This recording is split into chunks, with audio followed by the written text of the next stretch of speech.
even there? Is there a dog? Is he alone? Is he at the airport? Is he on a fucking bus? Is he on the plane?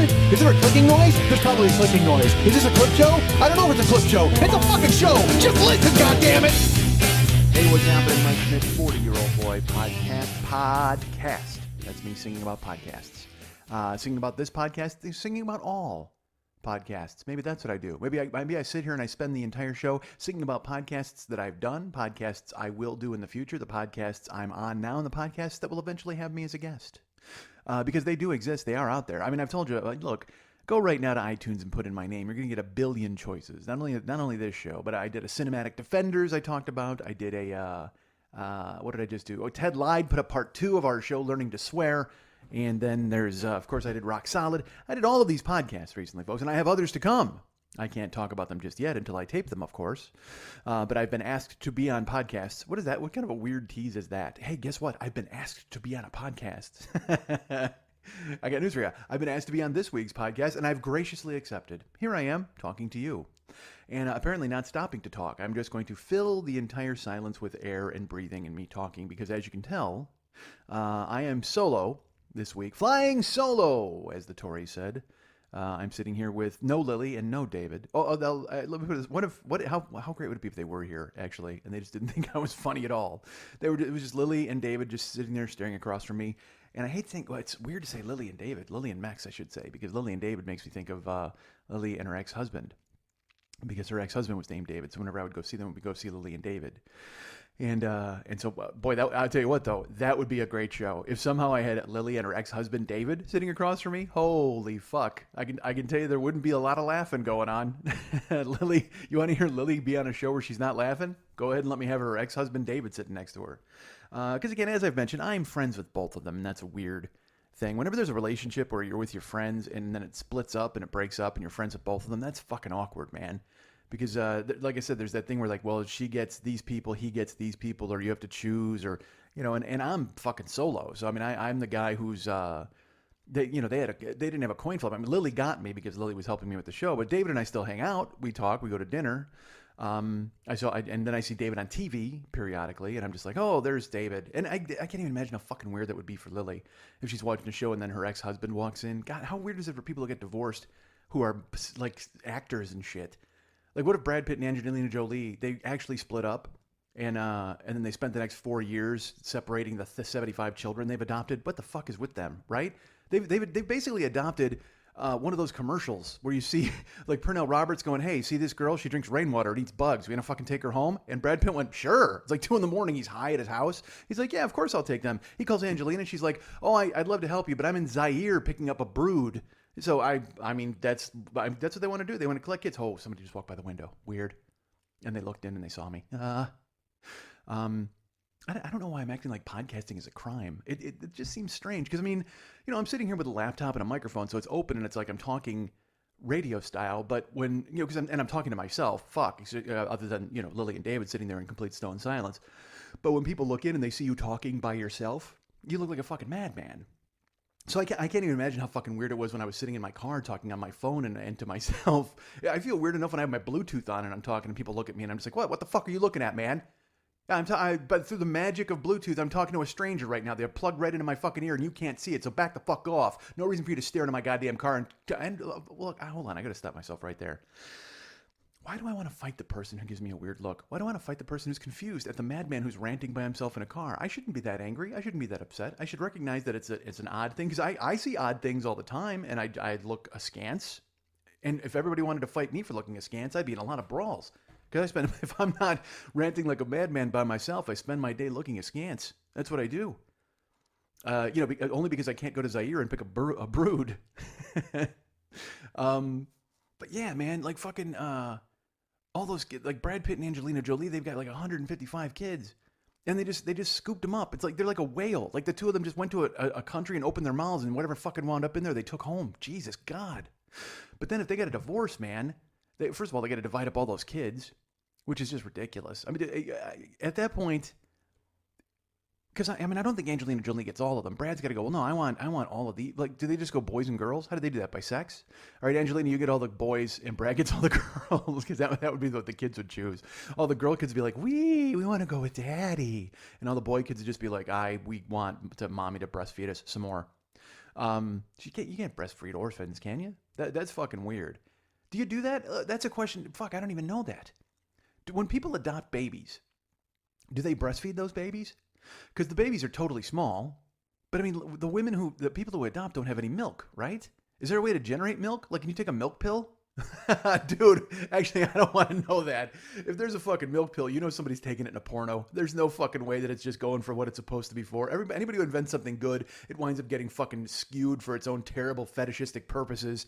I mean, come on. Somebody invented a milk pill and they said, hey, we'll totally feed orphans all around the world. And then someone went, nah, you know what? We're going to feed that to Caden Cross and have her spray milk in a fucking Alexis Texas's mouth. That'll be fantastic to watch. And by the way, I may have dated myself right there with porn stars. I'm not up to date on the current porn star. I don't know who all the rage is. I can give you a Gianna Michaels. I can give you a Caden Cross. I can give you an Alexis Texas. I can give you a Lexi Bell. And then I'm kind of out. I think I got to tap out at that point. I know there was like some Muslim porn chick, right? Or some fake Muslim porn chick. I don't know. She was. I saw her only because she was getting hit up on Instagram by a bunch of thirsty athletes. Like they were all like, "Ooh, I totally want to mac you." Like offensive linemen and tight ends and fucking point guards are all writing her on Instagram.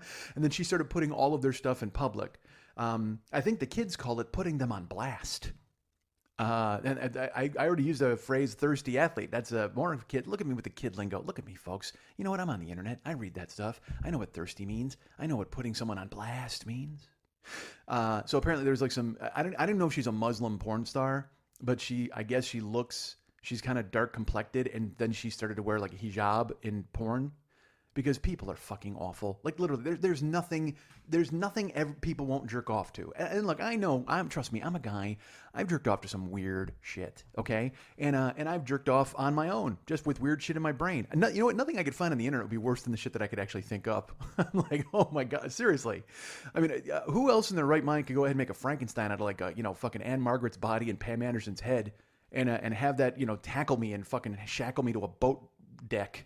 I should probably shut up. All right, so that's a long time ago, folks. That's when I used to think of that stuff. Now it's straight. I just think of straight ahead good things, good Christian things. I just think of nuns. That's all I think of when I jerk off. Now I think of my girlfriend in a nun's outfit. That's it.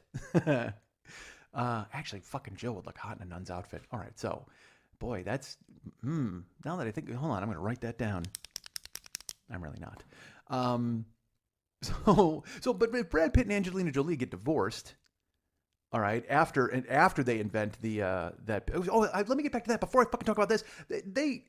So the women don't give milk, right? But there's got to be, maybe there's a milk pill. Fuck, well, I guess I wrung the shit out of that. I don't need to go into it. Once I started talking about Muslim porn, I think I lost the plot on the fucking milk pill. So I don't know what Angelina Jolie and Brad Pitt would do if they got divorced, because then they, and I'm not saying they sit around watching their own fucking movies and jerk off, although God, I would, and I do. You don't think I watch my own YouTube videos and go, oh yeah, I'm a star, I'm a fucking star, yeah. That's the sound I make when I jerk off, by the way. And actually, I did it just then, just so you guys, so I could because you know what, I can't make that noise unless I'm jerking off. I'm just this normal, soft-spoken guy. Oh yeah, oh my God, yeah. See, there you go. I just had to do it again for you guys. I can't just create that out of fucking thin air. So I don't know if they would watch Mr. and Mrs. Smith and be fucking weirded out, because they, they're in love, and they were in love, and then they made that movie, and they were husband and wife in that movie, and then. Because when they made it, it was like, oh, look, they're husband and wife. And then they made a husband and wife movie. Well, now if they got a divorce, then they had to watch their husband and wife movie. That would be like some fucking weird level of hell. Like to watch yourself portraying husband and wife with your actual wife, though she's not your wife anymore. And look, I'm not saying Brad Pitt gets a bowl of fucking popcorn and sits down and watches Mr. and Mrs. Smith after he fucking divorces Angelina Jolie. But then again, maybe he would. Maybe he's been like, fuck, I can't believe I let that pussy walk out of my life. And I'm not saying he's calling her a pussy in the weak way, because Angelina Jolie obviously could clearly beat the fuck out of Brad Pitt. Brad Pitt, well, I don't know. Tyler Durden Brad Pitt could probably handle Angelina Jolie, but he's a little older now. Now he's, Ted Nugent called, he wants your shirt back. Although I guess he was in good shape in Ocean's 11 too. Fuck. Boy, who wins in a fight between Brad Pitt and Angelina Jolie? That's a tough one. Because she's a roughhouser, but she's wafer thin. Oh my God, that woman, you know what she is? Angelina Jolie is the closest thing. She's a switchblade with tits. That's what she is. And I know, yes, I understand the unpleasantness, and I think she has them, or she still has them, or doesn't have them. God, I'm gonna fucking bury myself here. I think, well, didn't she have like a double mastectomy? But then does she have fake stuff, or does she tuck? Does she tuck? Does she stuff? Tucking is a completely different thing. I don't think Angelina Jolie tucks, but she may stuff. Or maybe did she get fake ones built on? I don't know. I'm so behind in my gossip. I barely know about the Muslim porn star, folks. I've got my own fucking problems. So I don't know how weird it would be to watch yourself in a movie with your husband and all that horseshit. I'm out of show business. I couldn't possibly keep up with all this rigmarole, all this yang-a-bang. I can't fucking stand and tell you anything anymore. I used to know everything in the fucking world. Then when I realized I was old and my life had finished, I was like, I don't need to know any of that shit. I mean, I just saw Deadpool. Fuck, it took me 3 weeks to see Deadpool. And that's me. That's wheelhouse me. That movie is just like, they were like, hey, let's write a movie for Mike Schmidt. And I fucking went to see it. The only thing missing in is like Van Halen playing in every scene. If fucking Deadpool somehow had the Mad Max car, but with the guitar player, but it was Eddie Van Halen playing guitar, I would just proclaim Deadpool my new god. Like there wouldn't even be an issue. I would make a church of Deadpool, and we would all like go red and black, and we would totally fucking I mean, it's even got the red and black, the color scheme. Fuck, Lily looked and put the mask up on my fucking page along with the Red Boy fucking logo that we had, and she's like separated at birth, and it's like, exactly, this movie's fucking made for me, goddammit. Wheel fucking house. Go see Deadpool if you haven't. Spoiler alert, I'm gonna spoil some shit. So I'm telling you that right now. We are, I don't know, like fucking 11 minutes in or 12 minutes in. I don't fucking know. But I'm spoiling some Deadpool. I went and saw it with my trainer, John. Which, that sounds awful. He's my friend, John, but he happens to be my personal trainer guy, my physical trainer, my trainer at the gym. But he's also a good guy, so we want to be, and I have no other friends. All my other friends have kids or are successful, so they want nothing to do with me. Either they think somehow being associated with me will queer their success, having schlep rock around will fucking ruin their good vibe, or they think somehow I'll corrupt their kids and ruin them. So I'm persona non grata, persona non schmitta with all of these fucking people. However, John just has a dog. And he's 28, and he figures that any horrible luck I could bring into his life, he could rebound from. So he's willing to go to a movie with me or have a burrito. That's who I hang out with.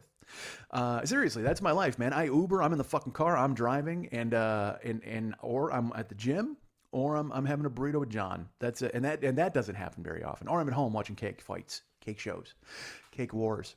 I just saw some dumb meme, and I don't even know why I'm fucking repeating this because I hate memes and they're stupid. But on Facebook it said, hey, all the people from the last TV show you watched are trying to help you in the zombie apocalypse or trying to break you out of fucking jail. I don't know. It was one of those bullshit things. And they were like, who is it? And I thought about it, and I'm like, I couldn't decide what I guess Mike Connors as Mannix would be coming to break me out of this prison, or the cast of Cake Wars, which would be, and it was a Cake Wars with Cookie Monster. So literally the geeky fucking actor host, the woman who owns Faux Nuts in New York, Ron Ben Israel, gay pastry chef, and Cookie Monster would be with me fighting the zombies. We'd be in the zombie apocalypse, and then all the fucking stupid chefs. There was this chef. It's so funny when I watch these shows. Because I told you, Jill will just be asleep, and then she'll wake up and she's like, who's that dude? Like, she'll hear some guy talk, because this dude was like, this cake looks amazing! And I was just like, oh, hello, gayest dude in the world. Of course you're making cakes. Why wouldn't you be making cakes? I'm shocked you didn't go into personal security. Instead, you decided to make cakes. Good for you. So I don't even know why I thought of that, because I literally, if I watched any decent shows, then I would have a chance in that meme. But in that meme, I'm dead, man. It's me, Cookie Monster, Ron Ben Israel, the chick who owns Faux Nuts, and fucking 5 bakers. That's it. We're fucking dead, man. But the only thing the bakers can hope is that they can turn... What are they going to make, like a zombie-defeating cake? Is Cookie Monster going to pick them up and nom them to fucking... I can't do his voice. Hey, Cookie. Is that him? No, that's not him. That's the lead singer of Cannibal Corpse. What was I talking about before I spun off into that bullshit? Deadpool, fuck, awesome. So we go, John and I go to the movie, and we're there, and dudes, first of all, I see the new trailer for Batman Superman. Now let's talk about this for just a second. I covered this on Cinematic Defenders, which you may have listened to with my friend Ben Tahia and Marissa. It's available now. Go download it in the iTunes store if you have not. But, we watched Man of Steel, and I talked about how, that kind of made me want to see Batman and Superman a little more. That made me kind of think, I'm kind of coming around a little bit. Now, look, I don't think I'm going to like Batman and Superman. Not in the way I like fucking Deadpool, certainly. And that's the problem, man. Seeing the trailer for Batman and Superman and then watching Deadpool, it showed me the difference between DC and Marvel. Like DC, they're still in the 80s. Like they're still moving forward at this plodding pace, thinking that the guys in the costumes is more than enough. They don't need a story. They don't need any compelling, because again, they keep retelling origin stories over and over. And the fucking crime of this, with Batman and Superman already in this movie, and Batman's old, I guess, and retired or whatever the fuck, with the Batman cinematic universe is so fucking limited. Like we got, if you want to go with 89, we got Batman. See, and that's the thing. The Tim Burton Batmans and the Joel Schumacher Batmans, they come the closest to trying to replicate the Batman comic book universe. And I understand that Batman Begins and stuff, they went with the graphic novel universe, but the thing is they're missing huge fucking chunks of Batman.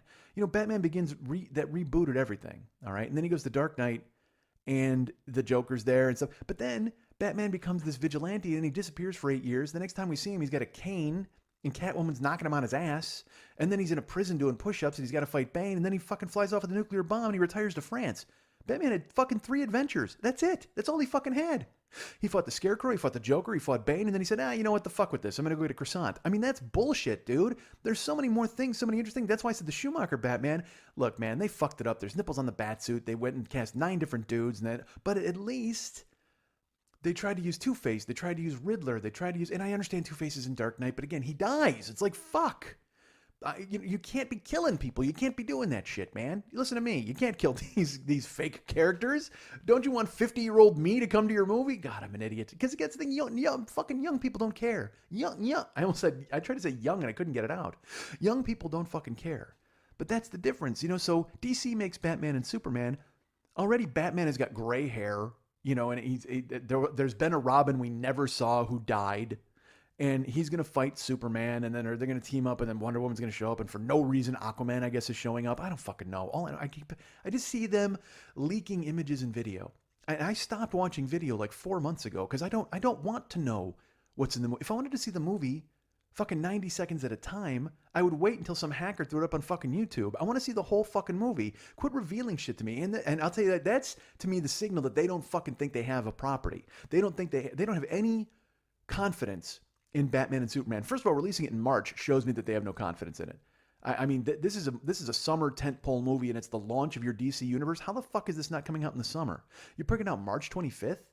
I mean, I guess they're trying to create a new paradigm and go, oh, look, it's a spring release, and we're going to own the spring. And no, you're not. You're fucking not. You're putting it out there to get it out there as quickly as possible because they want to put Suicide Squad out in the fucking summer because they think Suicide Squad is going to be more popular than Batman and Superman. And that says a lot about how much fucking confidence they don't have in Batman and fucking Superman. Because fuck, dude, what are you doing? Why are you putting out, again, Batman's old and he's fighting Superman, and then you're just cramming fucking heroes in there for no reason? And that's what I mean. There's no purpose. They're just saying, ooh, look, it's Wonder Woman. There's no purpose for her to be in this movie, as far as I know. I mean, unless fucking Apocalypse, or whoever the fucking villain is, goes ahead and attacks, or it's not Apocalypse. Apocalypse is the X-Men guy. Holocaust? Who the fuck is it? I don't think it's Holocaust. What if there was a villain named... See, then I'm on board with DC. If they have Superman and Batman facing the Holocaust, then that is a serious fucking fight. And they team up. They don't go against one another. Because that's another thing. Why are Batman and Superman fighting? And I get the whole thing. He's too powerful and we have to stop him, and Batman's a fucking nutbag. But dude, Batman sees there's a shit ton of crime. Why doesn't he go, hey, you know what? I could have lunch with the Superman guy and talk to him about teaming up with me, and we could fuck up all these criminals. Because Batman spent his whole life fighting these petty idiots in the fucking dark. Superman's fighting gods. Batman's fighting, like, wallet snatchers in the fucking alley. He could probably say, you know what? That Superman guy's got, like, x-ray vision. He could probably look around and see all these fucking dudes who are going to steal shit. But then at the same time, Superman is just... He's just kind of a grown-up version of he's actually a human version of our government, because he's just, like, peeking in our windows and doing all that shit with x-ray vision. He can see what the fuck is going on. Maybe that's why Batman wants to fight him. I don't know. Team these motherfuckers up. Don't have them fight one another. But again, it's just plotting, and it looks monolithic, and it doesn't look quick. Deadpool was fast. Deadpool was lithe. It's like Deadpool is Muhammad Ali, Deadpool is Cassius Clay, and Batman and Superman is Sonny Liston. It's just gonna dance fucking all around it and jab and fucking take it apart and just knock it on its fucking ass, and then stand over it and go, "What's my fucking chimichanga name, motherfucker?" Time to make the fucking chimichangas. Because Deadpool is the fucking greatest. It's the movie as a kid, not even as a kid, like as a teenager, I wanted Spider-Man to be. Because Spider-Man is fucking funny. At least in the comic books he was. He tried to be, and they tried to write him like a smartass. But then, when they wrote him in the fucking movies, look, I loved Spider-Man 1 and 2. But when you compare it to Deadpool, for my tastes and what I want to see, holy fuck would I want to see Deadpool instead of Spider-Man. Because as good as Spider-Man 1 and 2 are, they keep making, and it's another one they keep fucking ruining, because they're like, hey, Peter Parker's a sad sack idiot. Well, eventually he's not a sad sack idiot. In the comic books, eventually, he starts dating fucking Mary Jane, and Betty Brant has a crush on him, and he's kind of doing all that stuff, and he's an adult who, he has the problems of a regular adult, but he's not a fucking pussy, and he's not this idiot who gets pushed around constantly. I mean, he got pushed around as a kid. But then when you get older, you're just like, enough of all right, I'm sorry for this weeping, sad sack Peter Parker. And then you find Spider-Man more compelling and interesting in the movie. And so you say to yourself, well, fuck, I don't want to see any scenes with Peter Parker because Peter Parker lives in this dingy apartment. He's eating bread crusts. But then he puts on the Spider-Man outfit and he's kind of glib. Deadpool, fuck. It was just fucking great from the jump. Deadpool's getting laid in the beginning, and then Deadpool becomes Deadpool. He still gets laid. Spider-Man is fucking Peter Parker. He's got a decent job. He's got a college degree. He's a decent looking guy. But in the movies, he's a fucking idiot. However, in Deadpool turns into a fucking candle. Like he melts down into a glob, and he's still able to fuck that chick. It's like, all right, good for you, Deadpool. Nice. Go get it, motherfucker. But that movie is just... For me, for Mike Schmidt, it's wheelhouse. By the way, I've got a third person myself, in case you didn't get what I meant by for me. Deadpool is wheelhouse, man. From the fucking credits. The fucking... I don't want to give anything away, but watch... the fucking credits are perfect. And then it gets right into the story, and it breaks the fourth wall, and there's all these, like... the McAvoy or Stewart. I mean, there's all these fucking lines that are just so... winking and nodding at one another, but also true to the story and still funny and still able to move the action along. It never stops. It's never precious. You know what I mean? It's always looking at itself, but it's not anything where you just go, well, that was too much, or they pushed it there. No, they didn't. If anything, they didn't push it far enough. I want more violence. I want more swearing. I want more jokes and more nonsense, and it's hard to believe they could possibly get them in there because they are so many fucking jokes. There's so many jokes and so much violence. It's everything that kind of movie should be. It's everything that, I wanted Watchmen to be, except Watchmen is pondering and very, very serious. And the graphic novel was too. And I liked the Watchmen movie a lot. I mean, I still was on board with it. I know a lot of people that didn't dig it, but I dug it very much. But man, fucking Deadpool it's exactly what this genre should be. It reminded me of Kick-Ass, because Kick-Ass was a fucking, like a hero movie, but also with fucking violence and swearing. And I didn't see Kick-Ass 2, only because Pat, my buddy, told me, he's like, don't even bother. It's fucking terrible. And I don't want to ruin the fucking, the factors of Kick-Ass. But like I wrote, because, for Comedy Film Nerds, I wrote the comic book movie chapters. And go read those, by the way, and go read that chapter and hear me probably contradict everything I've just said here. But I don't understand, because I'm seeing Batman and Superman. I got my ticket already, and I'll be seeing it opening night. But so anyway, I was going to say, I saw the trailer for Batman and Superman, and it was the first time where I kind of went, all right, cool, because they show Batman fighting, and he fucking like rock bottoms a dude through the fucking floor, and then he grabs a dude by like the ankle and whips him across the room, and I'm like, yeah, that's fucking Batman, exactly. Because that's one of the hard things to do with Batman is film his fight scenes, because he's even Christian Bale Batman, he would get cut up and bitten by dogs and shit, and you'd just be like, in the comic books, Batman was just kind of a fucking badass. Like, I guess they had to show vulnerability in the movies and stuff like that, but boy, in the fucking comic books, Batman just fucking walked through people. And so why wouldn't he team up with Superman? He's like, hey man, we could kill because Batman doesn't have any fucking morals, so he'd be like, why don't we just fucking kill all of these purse snatchers and there's no crime anymore? Superman's concerning himself with like global level events. If he gets Superman to help him clean up Gotham City, like in a way where all of the criminals are either dead or in jail, doesn't that make the world a better place? Let's make Batman and Superman judge, jury, and executioner. If anything, the mayor of Gotham City should at one point just go, hey, you know what? Batman's kind of creepy. He's a vigilante. And then there's that Superman guy who's kind of a god. You know what? I'm turning the city over to them. Clean this fucking up. You got a week. Clean this up. We will give you amnesty for a week to do whatever the fuck you want. And then Batman and Superman can just go ahead and fucking dominate. Now, I hope they wouldn't have any darker instincts. Like, I don't want Superman going off and raping a woman's shelter or anything like that. But although, hold on. Maybe I like that. Maybe I like that scene in a movie. just for the pure fucking horror of it. That's got to be the most terrifying thing you'd ever film. Like, fuck Halloween and fuck Texas Chainsaw Massacre and fuck all these other scary movies.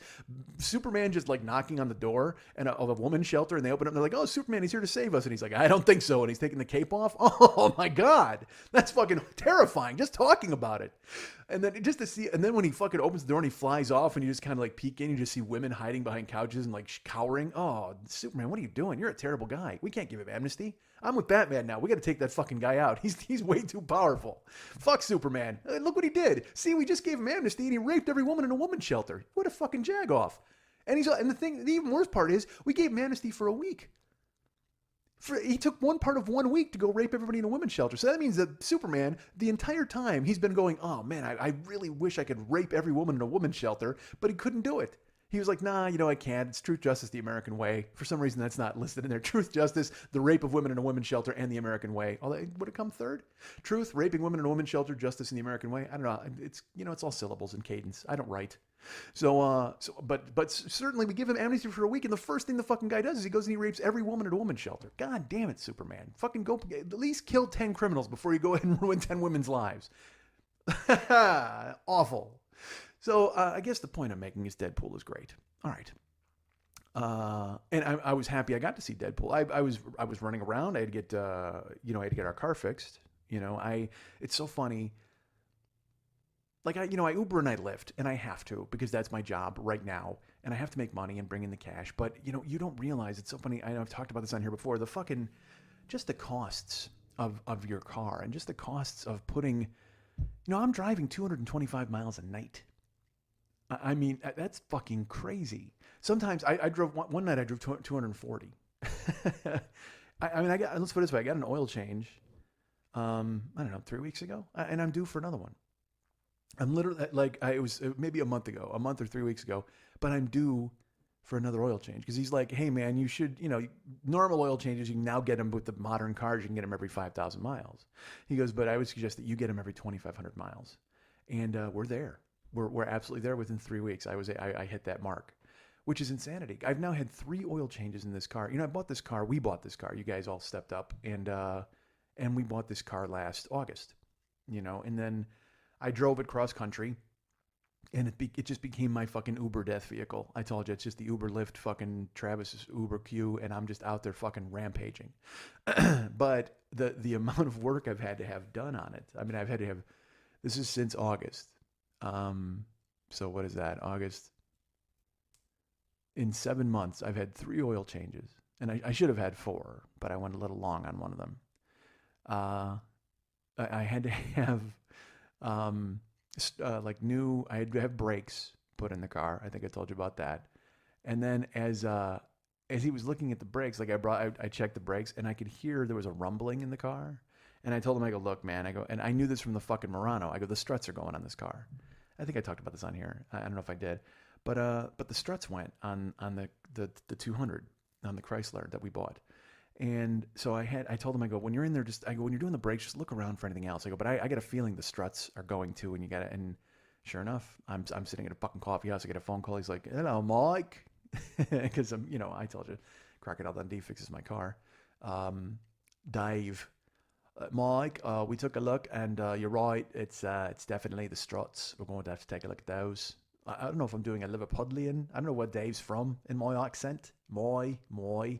Right, I just do this so Max will cover his ears and run from the fucking computer screaming, "Right, Mike." I haven't talked to him in a while, so I don't have his cadence down or his accent. But when I talked to him recently, I would have it. Cunt. See, I need to learn this shit, man, because I want to start doing voiceovers. And every call I'm going to get is for some fish and chip outfit. That's the only thing. They're like, "Hey, that dude sounds like he knows a lot about fish and chips. Let's get him on there." Right. Everyone likes a crunchy beer-battered piece of fish and some chips. I don't know who that guy is. That's my character. Maybe I put him on my demo. You should hear my demo. You know what? I should fucking drop that in here. It's so terrible. I have a voiceover demo. So it's like, I was doing it with Dave, Lily's ex-husband Dave, and he's like, "Hey," or David, I apologize. He would kill me for calling him Dave. And he's like, "All right, here's what you need to do. You need to fucking, you be yourself." And I'm like, your own private island in the Bahamas. It's like he had copy that I had to fucking read. But then he's like, do you have any character voices? And I'm like, I don't know. Because I mean, I can do voices. I don't do them well. I don't know how to do them. But I mean, anybody in the world can do a stupid voice, right? That's just the way it is. I mean, so he's like, he had some fucking copy for something, some clutter. I don't know. It was a clearing. So I was like, I'm the clutter monster. Like this stupid, and I hate it. He was like, that's so great. And I'm like, no, it isn't. It's fucking stupid and terrible. Because that's I always thought to myself, like, maybe I could do cartoon voices or maybe I could do that sort of thing. But it's like, I can't give myself over to doing a voice like that because I just sound ridiculous. And that's my own fault. I mean, if maybe I put some more effort into it or I thought about it, I could go ahead and pull it off. But instead, in my head, I'm just like, oh man, I can't do that. I don't know how to do that. That doesn't make any sense. The clutter monster. Oh, so terrible. So bad. But yet, but then he put it on my demo. He's like, yeah, you got to have this on there, man. It totally shows your range. I don't want any range. I want people to hire me to talk like me. Is that too much to ask? Fuck effort. Fuck trying to make some other fucking weird voice. Right. You already heard me trying to explore my accents. Right. So, that's me clicking the pen because I think the name of the show is going to be Right. Then... Yeah, it's hard. It's weird keeping track of the fucking titles while I'm talking. There's so many titles, folks. I'm so important. So I talked to Dave, and he's like, "Yeah, it's definitely a struts, mate. You got to get those taken care of, and along with the brakes." So he did the brakes, he did the struts, and I mean, dude, this is just money. This is just money getting poured into the car. So oil changes and struts and fucking brakes and all sorts of bullshit.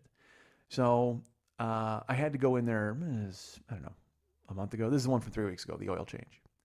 A month ago. And I went into him and I go, hey, Dave, I go, do me a favor. I go, I'm here for the oil change, but do whatever you got to do into the car. Because I'll also, like the tire pressure goes down. And also, you remember I got into that accident in December. December 19th, that guy fucking cut me off, that cocksucker. And by the way, I think I told you that's what he used on my cell phone, cocksucker. Did I ever tell you the resolution of that? I think I may have. Yeah, that the insurance company decided, fuck that guy. And so they said, you know what, Mike, go ahead and get your car fixed. And I said, well, is it going to cost me anything? They said, no. And then I had been dropped by my insurance company, but then I called and I appealed and I won. And I wound up getting, my insurance company kept me, which was great. And they said, you know what, not only are they keeping you, they're going to go ahead and fix your car. So go ahead and get your car fixed. And then we're going to go after that dude for it. He's probably going to sue you, but oh well. I get a hiccup there right in the middle of talking. So I go to bring the car in to get, there's a hole in the fucking bumper. And Dave's like, oh, what happened there? And I'm like, you don't want to fucking know, man. Because I see Dave, and Dave likes me. You know what I mean? I don't know if I just got some weird like meathead blue collar quality to me, or I'm just a normal guy. I don't have any. I know that Dave's doing me a favor. I mean, I'm paying for it, but at the same time, I don't know fuck all about cars or anything. So I'm completely trusting that guy. I'm like, look. And I told him right up front, I go, look, I don't know a fucking thing about this or any of it. I go, I'm trusting you not to fuck me. So I hope that you'll go ahead and tell me the truth. And if you do, I'll be your customer forever. And then you'll just get shit fixed. And that's a dangerous thing to say to a car dude.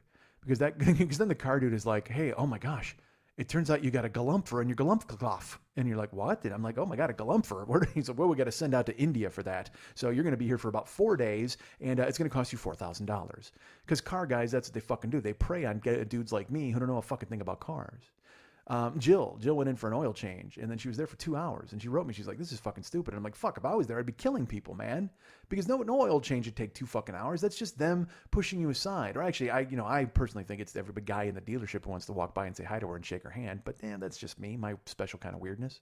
Because there's nothing wrong with keeping a fucking hot girl around the dealership, right? Right. That's a lot of rights. So Dave's like, I said, look, man, I don't know a fucking thing about cars. If you want to help me, that'd be great. So every time I go in, I go, dude, do me a favor, do the scan and take a look at the car and figure out what the fuck's going on. So he gets there and he does the oil change and he calls me and he's like, all right, Mike, we get the oil change, but there's bad news. I go, what is it? Is it something terrible? And he goes, well, there's stuff for today and stuff for the future. And the future stuff is all the filters, like the air filter and all that bullshit. And he's like, you don't need any of that yet. You probably the next time you come in, we can get it done, but it's not going to cause any problems. I don't know. I'm turning into John Lennon. It's not going to cause any problems. That's Ringo. Ringo's fixing my car. And then he said, but the thing you got to worry about is your battery. And I said, what? And he goes, your battery. It's about to die. And I'm like, dude, the car, that's usually, because again, here's what I know about cars. When your battery dies, your car doesn't go. Right. But it's not like your battery slowly dies. Doesn't it just fucking die? Like, I just thought it just expired. I didn't think batteries were like an old person who just fucking held on until the end and then finally quit. I thought a battery just fucking stopped. Like its ticker just died, like a sudden heart attack at 54. So I said, what do you mean? He goes, well, it's very little juice. He goes, you can probably fake it a little bit here. He goes, I said, well, how long? And he goes, I would get it fixed pretty quickly. He goes, if all was you, he goes, if you can't afford it today, he goes, get it done within a week. He goes, but I don't want you to find yourself out on the road and it just gives out. He goes, but it's really about to do that. He goes, and he gave me some volt count or some bullshit. And I don't know a fucking thing about it. The only thing I know about batteries is don't lick them. So I'm like, all right, dude. I said, that's fine. I said, I'm not going to do it yet, but I'll chance it and I'll come back in a week. So I drove and made that happen. And thankfully it lasted. It was fine. And then when I was able to get some cash and I was able to talk to Jill, I was like, all right, well, I'm going to go and get the battery done. And he said, okay. So I called up, made an appointment, stopped by, and he saw the hole in the bumper of the car. And he's like, did you want me what's going on with this? Are you just going to leave it? I said, I think I was just going to leave it, but the insurance companies tell me they'll fix it for free. And he's like, oh, he goes, I wouldn't trust those insurance companies. I go, I know, but I asked them specifically, will this hurt my policy? Will it cost me any money going forward? Will it anything at all? And they said no.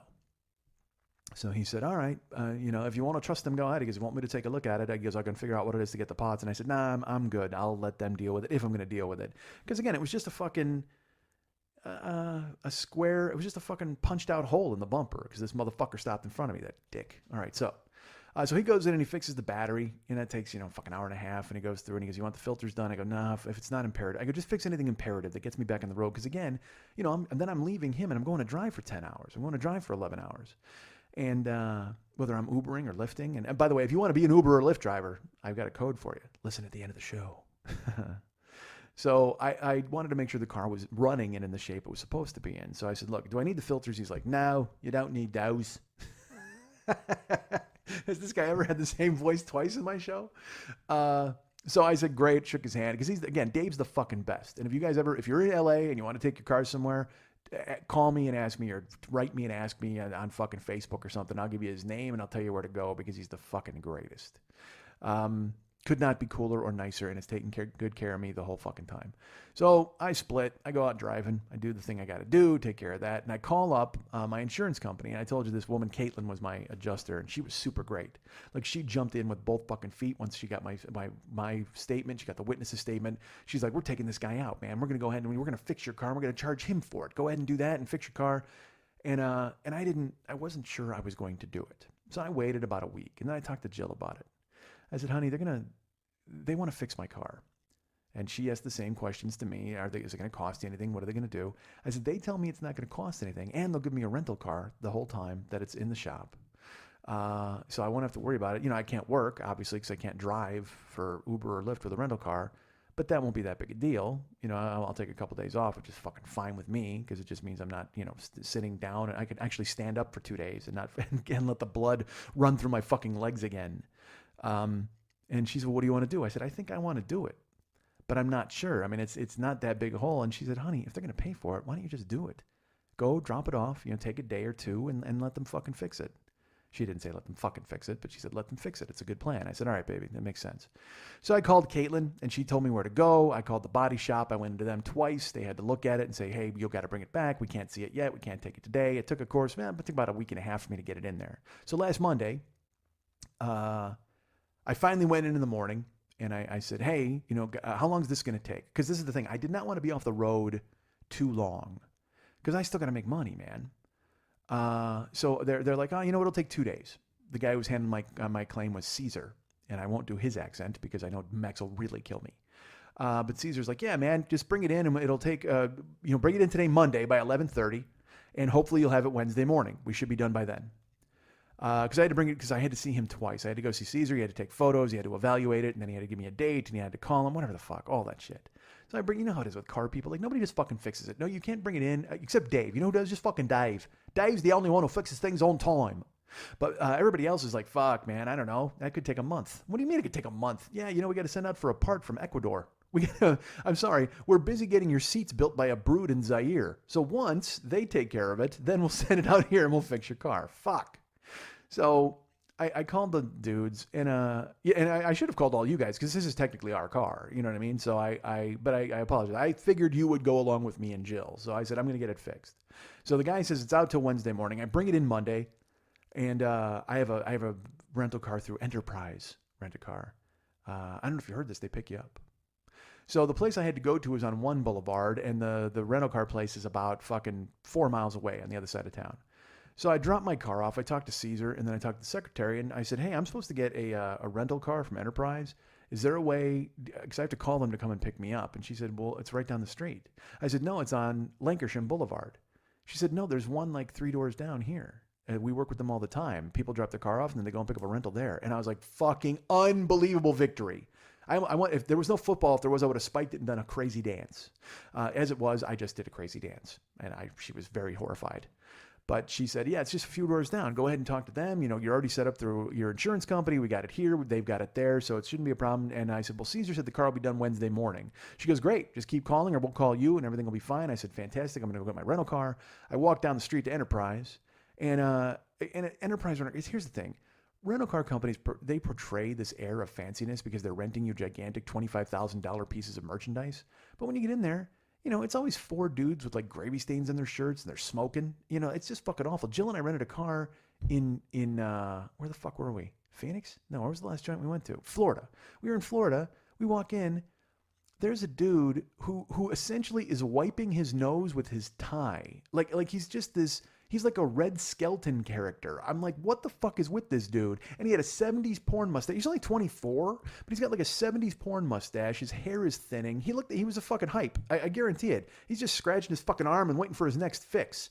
So his nose is running. He's coughing into his hand, and he goes to hand Jill a pen. He's like, hey, go ahead and sign the form. She immediately reaches in her purse and grabs her own fucking pen. Like, she's not touching anything this fucking guy touched. She wants nothing to do with him. And the whole time we walked into this office, we rented from Payless, which I don't know if you know. There's now, and I don't think they're affiliated with Payless shoes, but they might as well be. You know what I mean? For the atmosphere. We walk in, it's just a storefront. You know, it's nothing fancy. It's just a fucking cubicle box. And there's 2 dudes there. One is the fucking balding hype who helps us out, and the other one is this fucking weird, hulking, troglodyte Lon Chaney looking motherfucker who's just sitting over there, and his mouth is a mouth breather, just a straight mouth breather with that fucking bumpy acne on his face and the pock marks. Oh my God, what a fucking terrible dude. I was waiting for him to ask us 3 questions we had to answer to cross to the counter to rent the car. I was waiting for 3 billy goats to come out and fucking herd around him. Jesus Christ, go back under your fucking bridge, motherfucker. God damn it. So he's just sitting there breathing through his mouth, staring at my girlfriend's ass, and then we're trying to check out, and this fucking guy's sneezing all over himself, wiping his nose with his tie. He literally wiped his nose on his shirt. That's not even a joke. The tie thing's a joke, but he literally had a long sleeve shirt and went and rubbed his nose along his sleeve. Motherfucker, what are you doing? Is this a depression? Are you going to sell me apples or rent me a fucking car? Goddamn can of pencils. Get me a pen and get me the fuck out of here. So Jill used her pen. She signed it. We bailed. And I rented, you know what we rented in fucking Florida? A Hyundai Velostar. A Velostar? I don't fucking know. It's a sharp looking car, but it drives stiff. At least the one I had, man. It was this weird, it felt like, you know those dragsters with those little tiny steering wheels, and when they look like they're really tight the way you got to steer them? That's what this car felt like when I was driving it. It was like you had to turn and steer and fucking bananas. But it was nice. I don't think I'd buy it, but it was a nice car when we rented it. So I had to go, but that's the thing is these fucking, you know, you're renting huge machinery. You're renting new vehicles. Be presentable. Just wearing some fucking Kmart tie and some button-down gravy-stained white shirt doesn't make you a fucking professional. I don't know what. I'm an old person, right? I'm an old person who thinks that people should have respect. If you go to a job you're supposed to wear a tie. Look good. Look fucking good. Now look, I'm a fat dude who doesn't have any nice clothes. I mean, I try to look as best as I possibly can, but if I was working in that kind of job, I would look nice. If I had the money, I'd be Paul F. fucking Tompkins, man. I like color. I like monochromatic. I like looking good. But these motherfuckers don't care. Yeah, and I recognize that. I've worked at jobs where they've been like, oh man, you need to have black shoes and you need to have like black pants. So you go buy the cheapest fucking Dockers and the cheapest fucking Payless shoes you can because, you're not going to wear this shit anywhere else but work. And so you don't take it seriously and you don't have any pride in it. And that's what all these motherfuckers look like. I walk into this Enterprise and there's one dude who's just, he's got a fucking, and I don't know what it is with the Fu Manchu and all these joints, but this guy had the fucking Fu Manchu. There's another dude loudly talking on his cell phone and another guy playing Candy Crush on his, all at the counter. And there's a line, man. There's another person who's waiting and the Candy Crush won't even look up. I'm like, what the fuck are you doing, dude? Meanwhile, Fu Manchu is helping me, and here's the level of help I get. I'm like, hey, man, I get a claim through my insurance. He goes, what's your name? I look it up. And he says, okay.